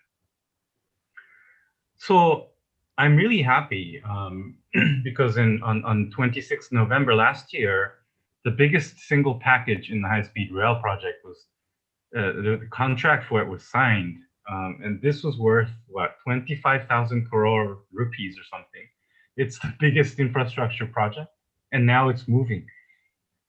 And you know, just imagine what kind of an impact this would have when the train is running, and even during the construction process right now, it must be generating such a huge economic boost in terms of creating employment and also, you know, helping the Indian economy come out of the corona pandemic situation. But it's not just these kinds of impacts that we are looking at. Once this project is done, there will have been a transfer of technology from Japan. We will have trained and deployed hundreds of engineers who are capable of constructing and running this system on their own. So we are not a country that would just come and build and sell the thing and leave. We are in this together, and we're going to build this together. And that's the kind of partner that Japan wants to be for India.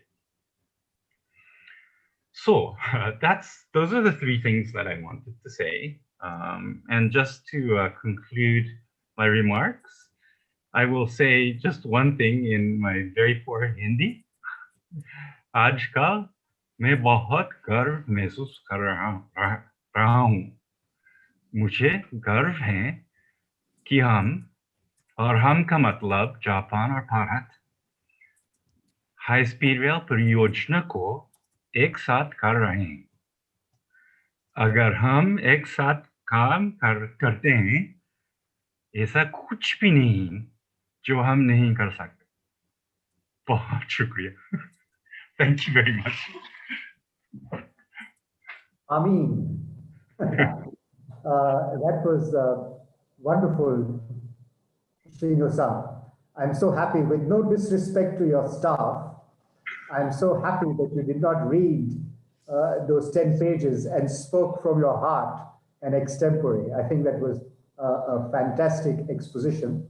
I came away with a couple of things and one suggestion maybe to you or to ICRIER and JICA. One, of course, is that the numbers are astounding that you mentioned, that 41% of all external assistance to India comes from Japan, and India is the recipient of 1/4 of Japan's total external ODA assistance. I mean, those numbers are astounding. But what is also clear from your talk is the factor of trust between countries and how difficult it is to establish trust. And once you establish trust, you can leverage it. I think the global economy today and global institutions today are at the state they are in because of this credibility gap or this trust deficit that we see across the world in institutions and across countries. And therefore, if we've been able to establish trust between India and Japan, I think we should leverage this. And the final suggestion is that you spoke about the high-speed train and the impact of the bullet train is going to have on the economy, both short-term and long-term. I think this is an area where ICRIER is well placed to actually do this work, especially from the baseline. And if we are able to track the economic impact, both social and I think employment impacts and the tax impacts and the land values that will change, I think it will be a very exciting project if we can trace it through the history of the project life cycle. And then that could become a document or a knowledge base for other infrastructure projects. So I would encourage ICRIER and JICA and of course us to think about whether we can engage in creating a knowledge base of the impacts that are happening and how they sort of build momentum, how they scale up. But the baseline will be, I think, important to do. With those words, let me thank you once again and for your perfect Hindi and pronunciation, Shingo-san. That was a fantastic talk. May I now, it's my privilege to invite Ambassador Wadhwa for her comments and talk. And let me also say it's been a pleasure to work with Ambassador Wadhwa. I know that we have had the good pleasure of her having accompanied us to many dialogues in Japan and participate in the dialogues with Japan and India. And it's a pleasure to welcome her back again in another dialogue between India and Japan. Ambassador Wadhwa. Thank you very much, Rajat. Always a pleasure to see you.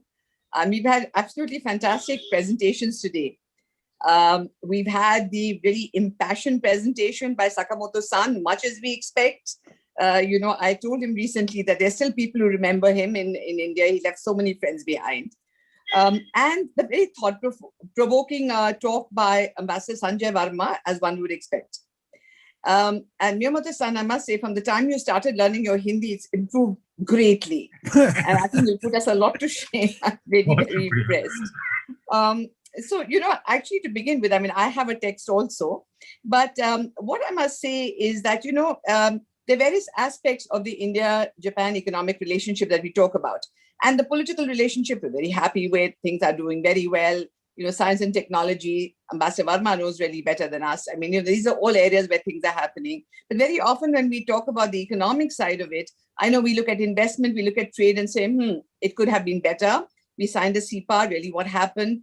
And to those people, I often remind them that when we look at that, we forget this part, JICA's role, the development cooperation side of it, and the huge difference that it has made really to India.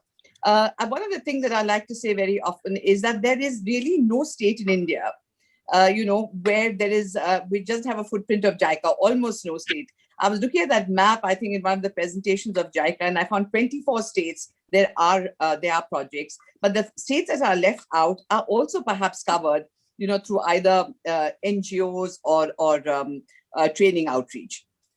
So the only quarrel I really have had with JICA, and I've said this before, and I'm sure Sakamoto-san has heard it, and others have heard it, is that they don't really profile themselves in India. I don't really think people in India, or maybe even in Japan, know about the depth of this relationship, and the difference that it makes to India. So after you all have said almost everything that anyone could say, so I had to think of something new, but I will look at it from the point of view of perhaps an Indian ambassador in the past, but it's a perspective from this side, and what JICA brings to the table for Indians. So to begin with, I must go to the birth of ICRIER loans and development assistance to India. It was born in actually, I keep saying, a moment of or a phase of great emotion, because this was soon after the war, soon after we became independent. It was a golden phase in our relationship. And then you have a lot of high-level visits. You have Pandit Nehru coming to Japan. You have Prime Minister Kishi coming. And then he makes this offer of yen loans to India, the first ever country that this offer is made to, and we accept it in 1958.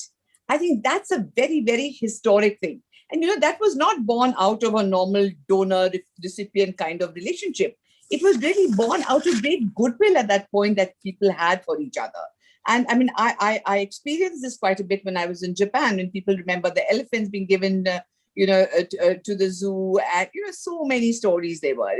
There was, the tribunal and Radha Binod Pal, lots of stories. But I think this was part of that goodwill. So it was really born out of a very positive sentiment, unlike later, when a lot of development cooperation donors came because it was part of the mandatory requirement to give ODA if you were a developed country to a developing countries. So I don't think that really was the beginning. I mean, that wasn't the origin of it.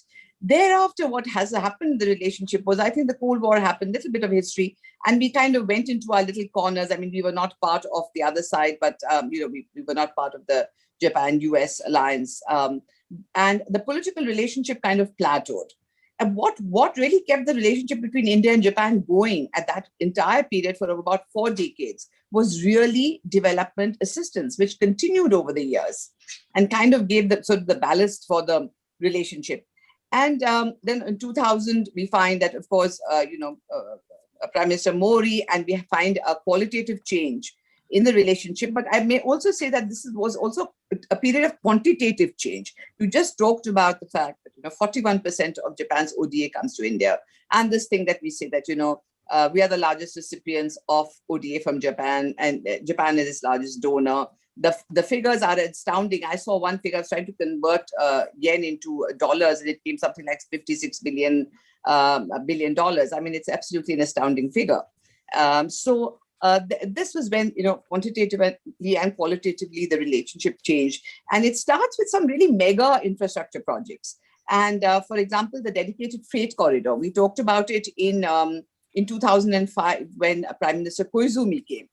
And, from there, one has really taken off, having these huge mega infrastructure projects. Now, of course, there are different kinds. We know that they come with very, very preferential sort of soft loans. You talked about the high-speed rail, and that comes as part of the step loan. And here, what I must say is that the terms are very good. I mean, unbelievably so, and cannot be matched by any other, I think, lending institution. But on the other hand, this is something that benefits both of us. Because if you look at the high-speed rail, and Miyamoto-san, you mentioned it, it will come with a supply of all kinds of rolling stock, signaling, equipment, all kinds of equipment which under the step loan we will be purchasing from Japan.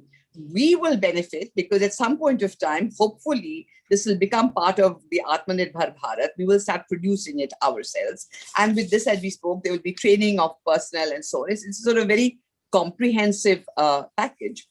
And this, of course, the important thing with JICA, why it's our preferred partner. I will come to the trust factor later, which I think is very important. But it's also that, whatever JICA does with India is in conformity with the development needs and priorities of India. And this is the case everywhere. For example, the entire process that is there, or I was looking at some long-term objectives out of an OECD document, and I'll quote, it said that JICA has the main responsibility for implementing bilateral ODA and provides, and I'm quoting, loans, grants, and technical cooperation in response to the priorities of the partner country. Now, this might seem very anodyne to somebody else, but I could tell you something, all other partners are not like that. They come about with their own agendas.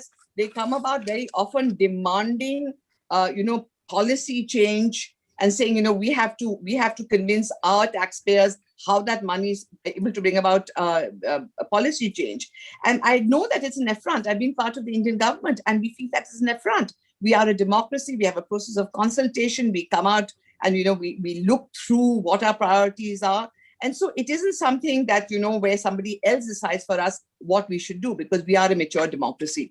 And this is where I think the process that JICA follows, where the whole proposal comes from the state, then it's kind of, it's probably filtered by the line ministries in the center, by DEA, then it comes back to, the Japanese side. You all then have your appraisals, and, you look at it with the thoroughness that we are used to from Japan. And then there's a decision on what these projects will be. So there's a huge process of consultation where both sides are certainly involved.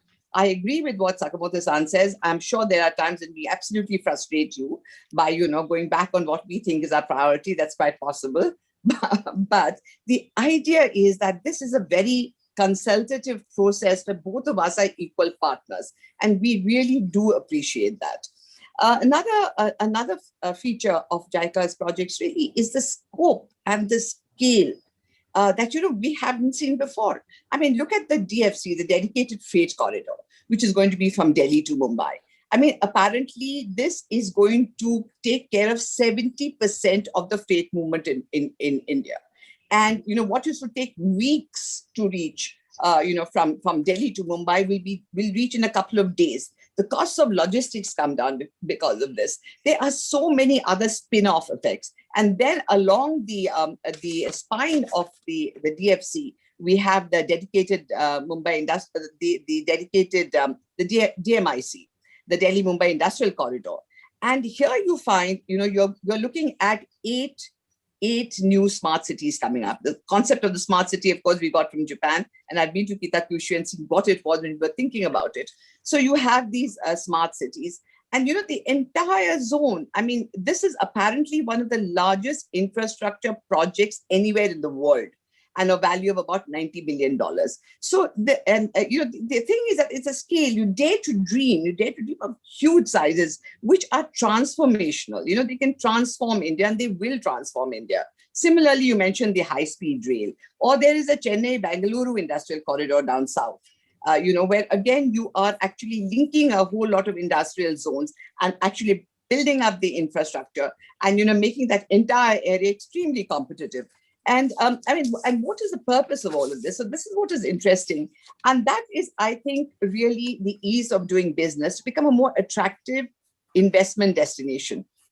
I think when we look at all the big infrastructure projects, we really miss this, because I think this is a very deliberate policy that Japan works with India to improve when they improve the infrastructure, the skilling, the waterworks, the power, what have you. Actually, what they're trying to do is to create a better business environment in India so that we can get more investment into India. And also, at the same time, help Japanese companies. I do recall, the problem that Nissan was having in Tamil Nadu with access and congestion at the ports. And I remember at that point of time talking to JICA and saying, look, just build those roads. I mean, just build those roads and, develop those ports. It's going to help you as much as it's going to help us. So I think in all these, I mean, there is kind of a win-win as far as both of us are concerned. When you look at the areas that JICA works, in the assistance policy, there are there's sustainable and inclusive growth, strengthening of industrial competitiveness, enhancing connectivity. Sakamoto-san spoke about it, and regional cooperation, and I think cooperation beyond the borders of India. But what is interesting nowadays is that a lot of these projects are actually also designed to help India meet our sustainable development goals. And I think this is a very, very important part of also what we do with JICA. There is also, I mean, I know we talk about the Japanese being inflexible, India being erratic. I mean, I think there's a whole cultural thing, and I keep saying that we have to sit down and talk about, cross-cultural communication and how we understand what the other person is about. But, just the example of what has happened post the COVID-19 pandemic, the flexibility that has been shown. Sakamoto-san, you just spoke about this, a quick budget support that has been given for the effects of the pandemic on India. And I think it was about 2,000 crores that I saw that had been announced. And, this is something where, we haven't gone through long processes of discussion or so on. It's been very quick and very effective. And there is what you can do in the short term for people who are affected, the socioeconomic effects on people, and also what you can do in the long term, insofar as the medical sector is concerned. And this then brings me to something that Miyamoto-san spoke about, and something that I really feel what is really important in this relationship. And I'll tell you that is a trust factor. And I'm so happy to hear from him that this trust factor is not only what we Indians feel, but what you Japanese also, that you also reciprocate this. Because I'll tell you where it really works. It works, the best example is in the Northeast. Mm-hmm. We have historically had reservations and been very, very careful about the partners that we have chosen to go into the Northeast. And, there has been a troubled history. It's a sensitive region for various reasons. It's a very important region now in the context of our whole Indo-Pacific strategy, our connectivity with the ASEAN. It's become a very, very important hub and a center for India. But, here, absolutely, our choice of partner, the first go-to partner is JICA. And that is where the trust factor comes. And I know I myself have some association with the Northeast, and I do go there. And I again see the wonderful projects over the infrastructure related projects, the sewage projects, the Dhubri Pulbari bridge just now. I mean, which is actually apparently reduced travel time between Assam and Meghalaya from 8 hours to half an hour. I mean, this is just unbelievable when you hear figures like that and say, what were we doing all this time? So, this is another reason why JICA is really welcome as a partner as far as India is concerned. You mentioned India and Japan working in third countries. Once we have this maturity of working with each other, we do have a strategic vision. We do have convergences insofar as our strategic vision is concerned, or what we want to do in the Indo-Pacific, or what we want to do together in Africa. And this has been, voiced by our prime ministers in our various summit statements. Now, I think we should make a beginning. I know it's not easy. I do know that there was a project that you tried in Kenya, which ran into its problems. I know there are projects we're talking about, not only in Bangladesh, but also Myanmar. But I think we should persist and we should be able to come together and be able to do this. Because besides, the fact that it is in keeping with our own policies of extending development aid, which Ambassador Varma spoke, I think in addition to that, there is our strategic objectives that both of us can gain together. So it's important to work. And I will just, in ending, I just want to talk about China. I think, what JICA did for China. And I think that's a tremendous example. JICA went into China, I think, only in 1979, long after us, about 20 years after us. And about 2007, it decided no more new projects. But in that period of time, it really transformed China into the giant it is now. So maybe we should name you a little bit, but you are responsible for what China is today. I was looking at some figures, 5,200 kilometers of roads, power lines, and ports, several ports capable of taking ships of more than 10,000 tons. So what JICA really did to China, please let us have a repeat of that in India. I think the potential is there, the goodwill is there, the trust is there, everything is there. So I think it's really time for us to welcome JICA with open hands. We do take out the challenges on the way. And I think JICA and Japan to understand that this is a win-win for us, I think, for both of us. Thank you. Thanks. Thank you, Ambassador Wadhwa. I mean, obviously your remarks are extremely rich and laced with your experience, not only as an ambassador to Japan, but a member of India's Foreign Service. So thank you very much for those rich remarks. And what stands out, I think, is the fact that Japanese invest in India with a lot of scale and help improve our logistics, something that we've been trying to do for a long, long time. Some studies that we've done in ICRIER and others who work on trade and logistics seem to suggest that India's logistics costs as a percentage of GDP is amongst the highest in the world. And the figure that you just mentioned about the bridge over the Brahmaputra that will enable us to reduce travel time by enormous and significant amounts is one example of many where the transactions costs of logistics are simply too high for India. And once we have these sort of transport corridors and good logistics in place, we will be able to reduce that.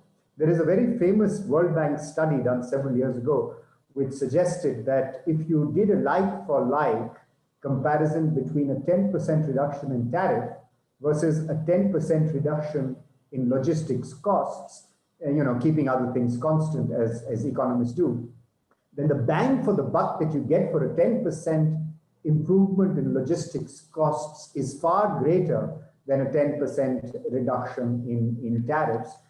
Not for a moment suggesting that we shouldn't do tariff reduction, but simply that logistics has a huge role to play in trade facilitation and improving our business environment. And I think with India's focus on trying to not only the GST, hopefully it will stabilize over time, but to improve logistics should enable us to do that. Thank you, Ambassador Wadhwa. It is now my privilege to invite Horimoto-san for his remarks. As I said, Horimoto-san is a visiting professor at Gifu Women's University of Japan. Thank you very much. Thank you for your kind introduction. And I'm very honored to attend this very interesting with various authoritative persons. And then I'm eagerly waiting for this opportunity to talk and listen to their arguments. And now, briefly, I'd like to introduce myself as a kind of introduction so that you can understand me what I'm going to say now from now on, very briefly. In my case, I have studied in Delhi University for 2 years, many years ago, I should say. And then another 2 years in the Embassy of Japan, another 2 years. And then with that, the frequently visiting New Delhi and other important places. So in these 4 years and the frequent visit makes me a kind of half Indian. Namely, tend to be very outspoken, unlike average Japanese. Now, and then additionally, I have been published about 15 books on India and South Asia. And quite recently, day before yesterday, new book comes out. This is another one published from the University of Tokyo Press. And then please congratulate me in publishing this book. Thank you very much. Now, today's topic is India's ODA to Japan. Generally speaking, according to my understanding, they carry two significances. One is the economic development, and then in human development, and then social development also. This is one aspect. Another aspect is strategy, particularly in terms of international relations. And then because speakers and panelists have shown sufficiently about economy, I concentrate on the strategy. And in this sense, I'd like to point out three major points. Just one. My PC is not stable. Just one. Yes. Number one, in terms of strategic relations between two countries, the bilateral relations should signify to cope with assertive and aggressive China. And even the connectivity, as explained by Sakamoto-san before, I visited these areas twice in the past 5 years, and to see how the situation is going on. And then I got the impression that Japan is the only country permitted to make a development in this area, NER, Northeastern region. In that sense, that's how the two countries are so closely connected. But even though there's the implication of the security ideas behind this development, this is number one. And secondly, number two is the Japan's ODA to India. The previous speakers and panelists have shown sufficiently about its significance. And I'd like to point out one more point. That is about democracy. Japan says FOIP, free, open, Indian Pacific, whereas India is saying free, open, inclusive, Indo-Pacific. I'd like to add the 4EETP, that means free, open, inclusive, and democratic Indo-Pacific. And then naturally it connotes that democracy is a sort of abhorrent word for the China. And then purposely I'm using this democracy in this phrase. And then democracy matters.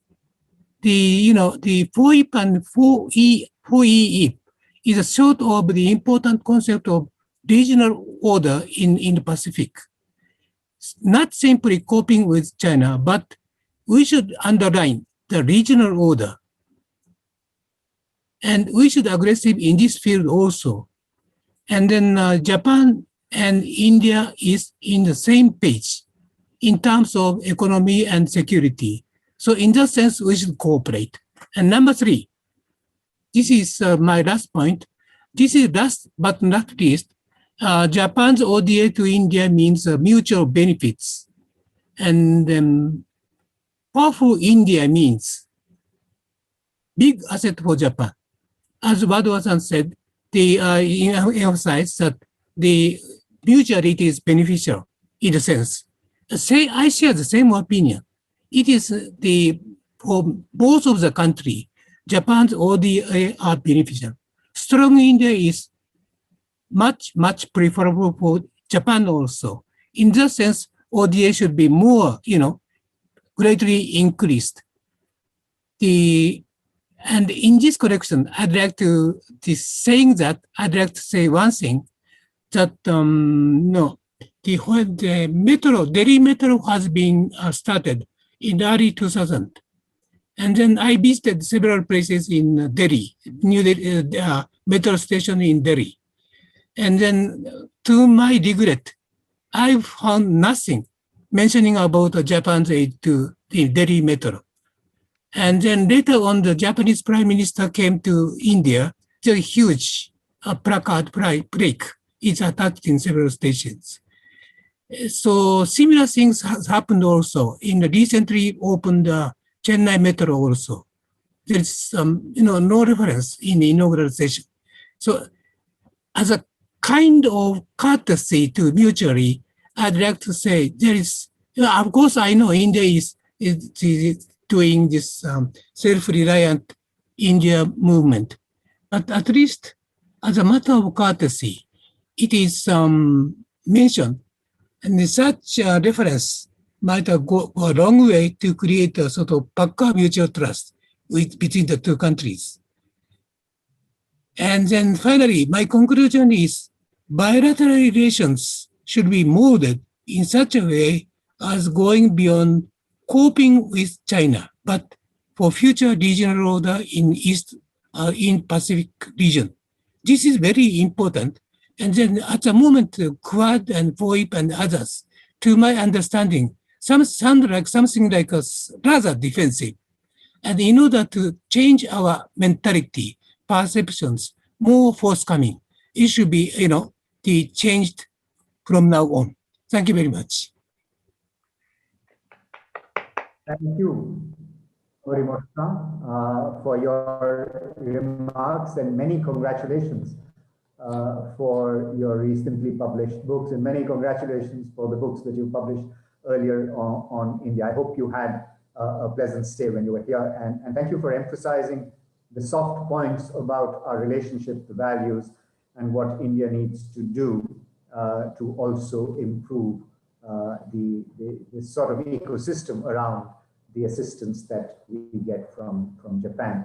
As I said, the next speaker is unable to be with us today because he is receiving the Order of Japan in Tokyo. So may I request Sanjana to play the message from Professor Purnendra Jain from the University of Adelaide in Australia.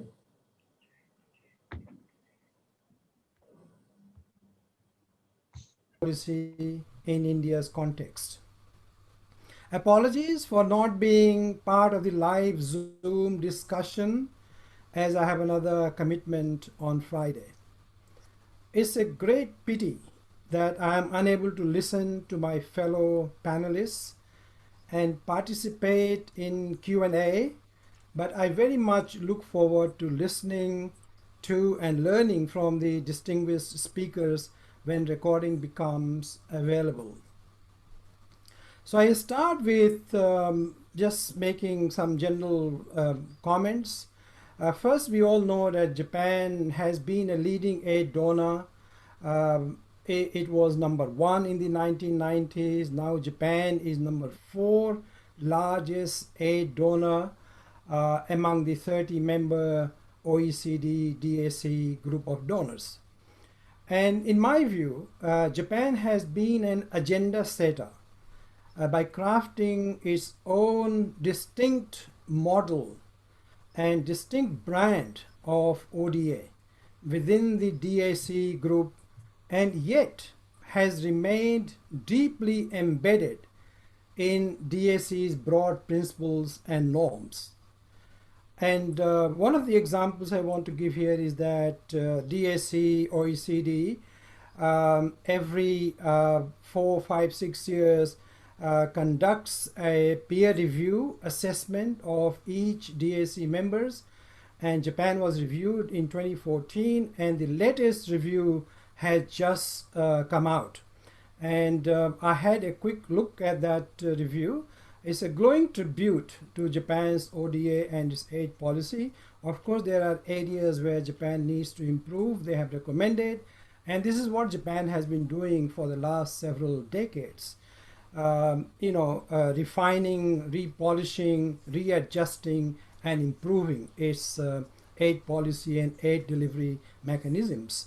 And one of the examples is the Oda Charter, which Japan published first time in 1992, then in 2003, and then 2015. And these charters certainly set the course for Japan's aid policy, what it stands for, what are its objectives, and what kinds of norms and principles Japan is going to follow. The next thing I want to say is that Japan's aid is quite strategic in its nature, and Japan has established global connections, at least regional connections, but also global connections through its aid program. We all know Japan is a civilian power. It doesn't have the military capacity. It can't go into action. So being a civilian power, Japan's aid program has been a very, very important tools for Japan to pursue. Now, this foreign aid started way back in the 1950s, just after Japan's defeat, and when the San Francisco Peace Treaty was signed, that Japan was obliged to offer reparations, and that reparations became a kind of beginning of Japan's aid policy. And then Japan went full-fledged into Southeast Asian nations. And I will come to this point about India in a minute, but two observations I want to make here. One is Japan's aid today has moved from the bureaucratic dominant decision-making arena into the political arena. So politics has become a very important component in deciding what Japan wants to do with its aid. So now Japan aid has become very strategically driven, and which should serve Japan's national interest, is not purely altruistic, so to say. So with that, I want to come to India quickly. First, we know that for several years, India has been almost the top recipient of Japan's foreign aid. And I want to say here that foreign aid has been the main connector in the India-Japan relationship. This aid has continued from the 1950s to this day, and as I said, now India is the largest recipient of Japan's foreign aid. In the immediate post-war period, it started when India and Japan, they had very good relationship, heaps of goodwill, and a lot of positive thinking about each other. During the Cold War, things went a little bit in a different direction because of India's different policy from Japan and Japan's different policy from India. In the post-Cold War period, things began to look a little bit better than the Cold War period. But then came 1998, India's nuclear testing, and Japan was, to put mildly, it was very angry about India's action. And first time, and hopefully last time, Japan used ODA as a negative instrument with its relations with India. But this did not actually continue for a long time. It was just a year. If I have looked at the figures in 1998, 1999, there was zero sum coming from Japan to India, but then it soon picked up, and we know that the 21st century brought a new dawn in the relationship between India and Japan. So early post-war period was quite interesting, very important. In this period, Japan offered its first yen loan to India, and Japan's Prime Minister, Mr. Kishi, he visited India in 1957, followed by Prime Minister Nehru's visit to Tokyo. So it shows how connected India and Japan were in the 1950s. And there were reasons why Japan was so connected to India. Of course, India had all the positive view of Japan, despite Japan's wartime aggression in India's neighborhood, including Andaman and Nicobar. We will come to that point. But then Japan offered its first yen loan to India.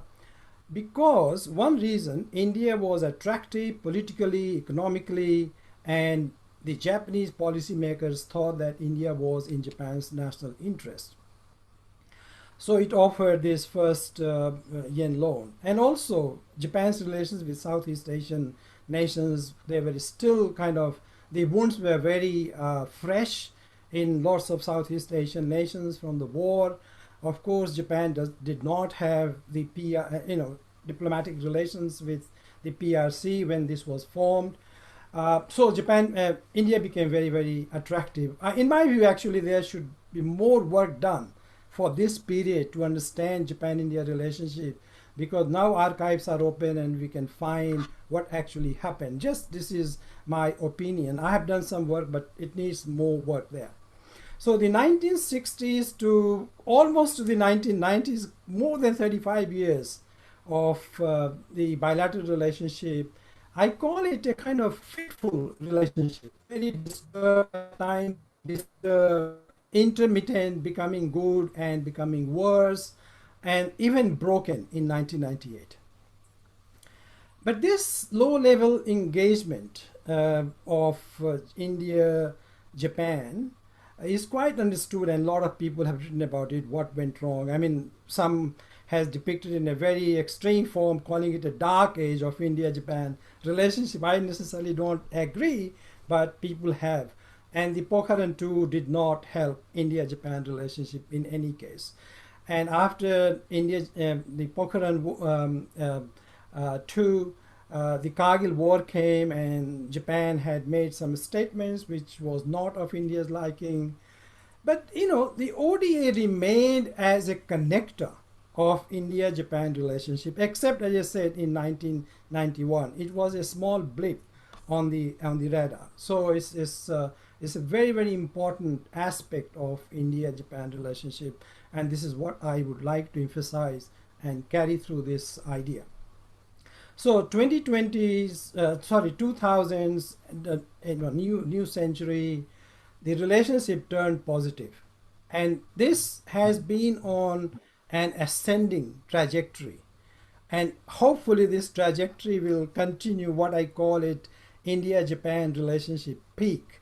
One peak was in the 1950s, and we are seeing another peak, and I hope this peak remains and it doesn't go into a kind of descending trajectory. And I don't think it will, because now India and Japan are strategically they are linked. They are politically, they share lots of ideas and vision of the region. Economic and defense ties have improved quite significantly, strengthened, particularly defense ties between India and Japan. And ODA to Japan is becoming bigger and bigger and bigger. In 2018, it was $2 billion Japan committed. I was reading a report of 2020, and I understand that Japan committed $3 billion on different kinds of projects, infrastructure projects in India. So that's very good news. So this connection between India and Japan through the ODA continues. And this connection is not just about government connection. It is about business. It's about semi-government organizations. It's about ground level, engineers, workers. If we look at the Delhi Metro, what happened, how a network was created, one could see that this ODA is not just about money here and there. It's about connecting with the community, connecting with the entire nation. So now this aid, as I said, has expanded, and Japan defines its aid in very strategic terms. And here I want to very briefly talk about 3 projects which will perhaps support my argument of how Japan's ODA has a strategic tone to it. So I know there are lots of projects going on in Mumbai, in Gujarat, and in Madhya Pradesh, related to freight corridors and related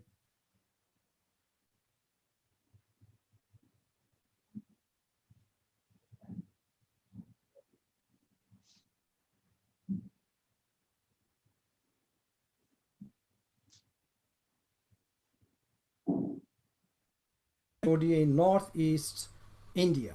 And the third one is Andaman. I won't be very long, just three, very quickly, these 3 points. Now, the bullet train project, Japan has never in its ODA history committed such a big amount of loan to any country, including China, for one single project, which is more than $10 billion, and it might increase. And this happened not on economic ground. I'm not saying that that's not important, but that was not the driving factor. The driving factor was politics. Mr. Abe very clearly saw the importance of India strategically, and he thought that this is something which Japan needs to do for India. And actually India responded to that very well in terms of cooperation. And also Japan has had very bad experience in, for example, in Indonesia, where the bullet train project was contracted to China. So Japan was looking for something big, something with a country where its strategic interests lie. So India became an ideal place. So this tells very clearly that it is very political, very strategically driven project. The second is the projects in Northeast Asia, Northeast India, sorry. So we know that Japan and India, they have an Act East Asia Forum that was created in 2017. The countries have signed an MOU in 2017 for developing this Northeast, highways and roads in Northeast. And I believe this has progressed, and this is progressing, and Japan is putting more and more, resources there.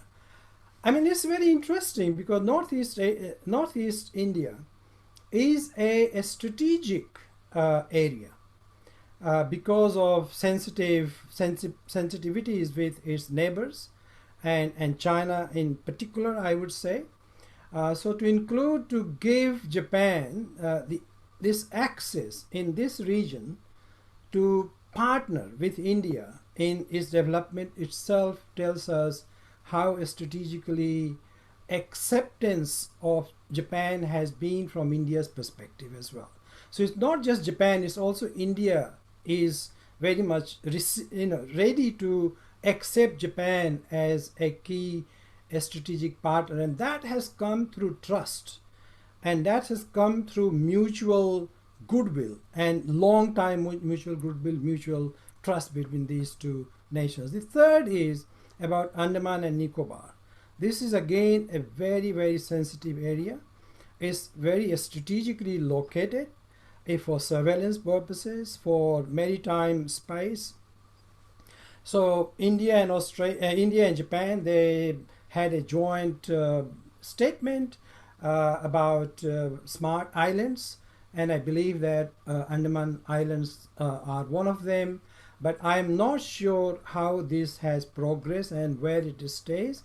And I understand there might have been some delays in these projects, but that's quite understandable. But the point which I'm making is very clear. Now, I think we need to think what's ahead, what's the road ahead. I would think that there are new kinds of possibilities, not just bilateral. Bilateral is very important, and that will continue. And we have seen what they call partnership in third country projects. And we know about Asia-Africa corridor. We also know about cooperation in Sri Lanka. Whether they have gone through smoothly or they have progressed, that's another matter. But we are talking about possibilities, and this is a great possibility.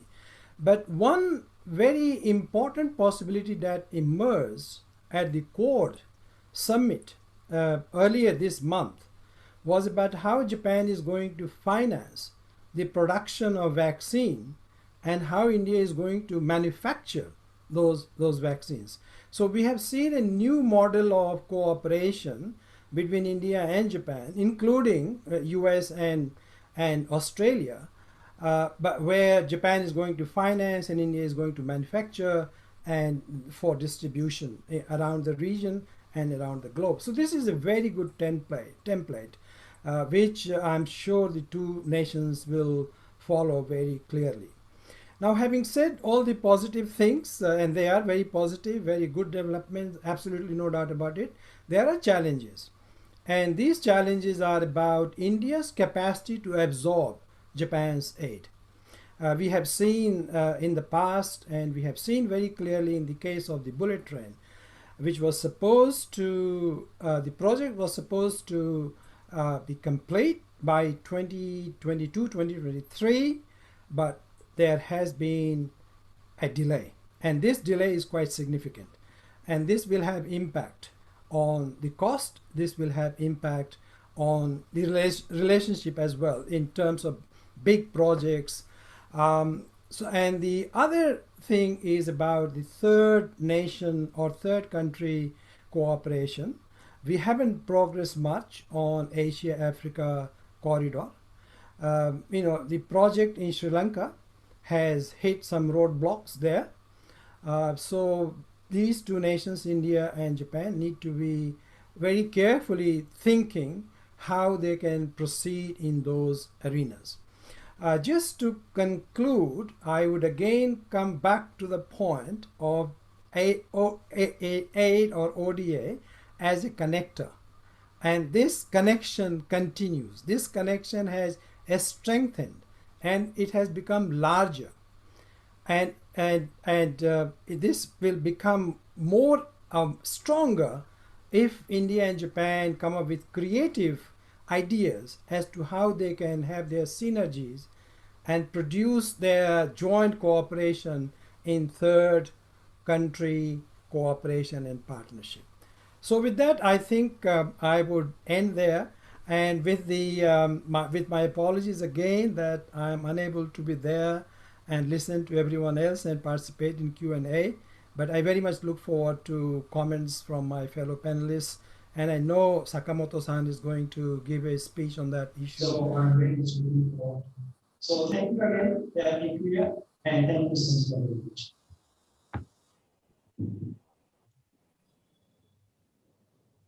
Thank you, Professor Jain, in absentia, and congratulations for the Order of Japan that you will receive today.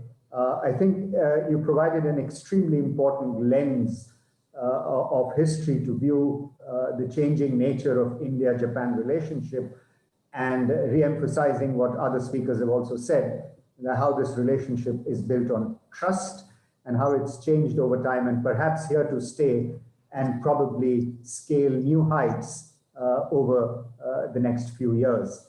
And I think trust will play an important role in that. And your suggestion to try and trace the history a little more, I think, is extremely relevant.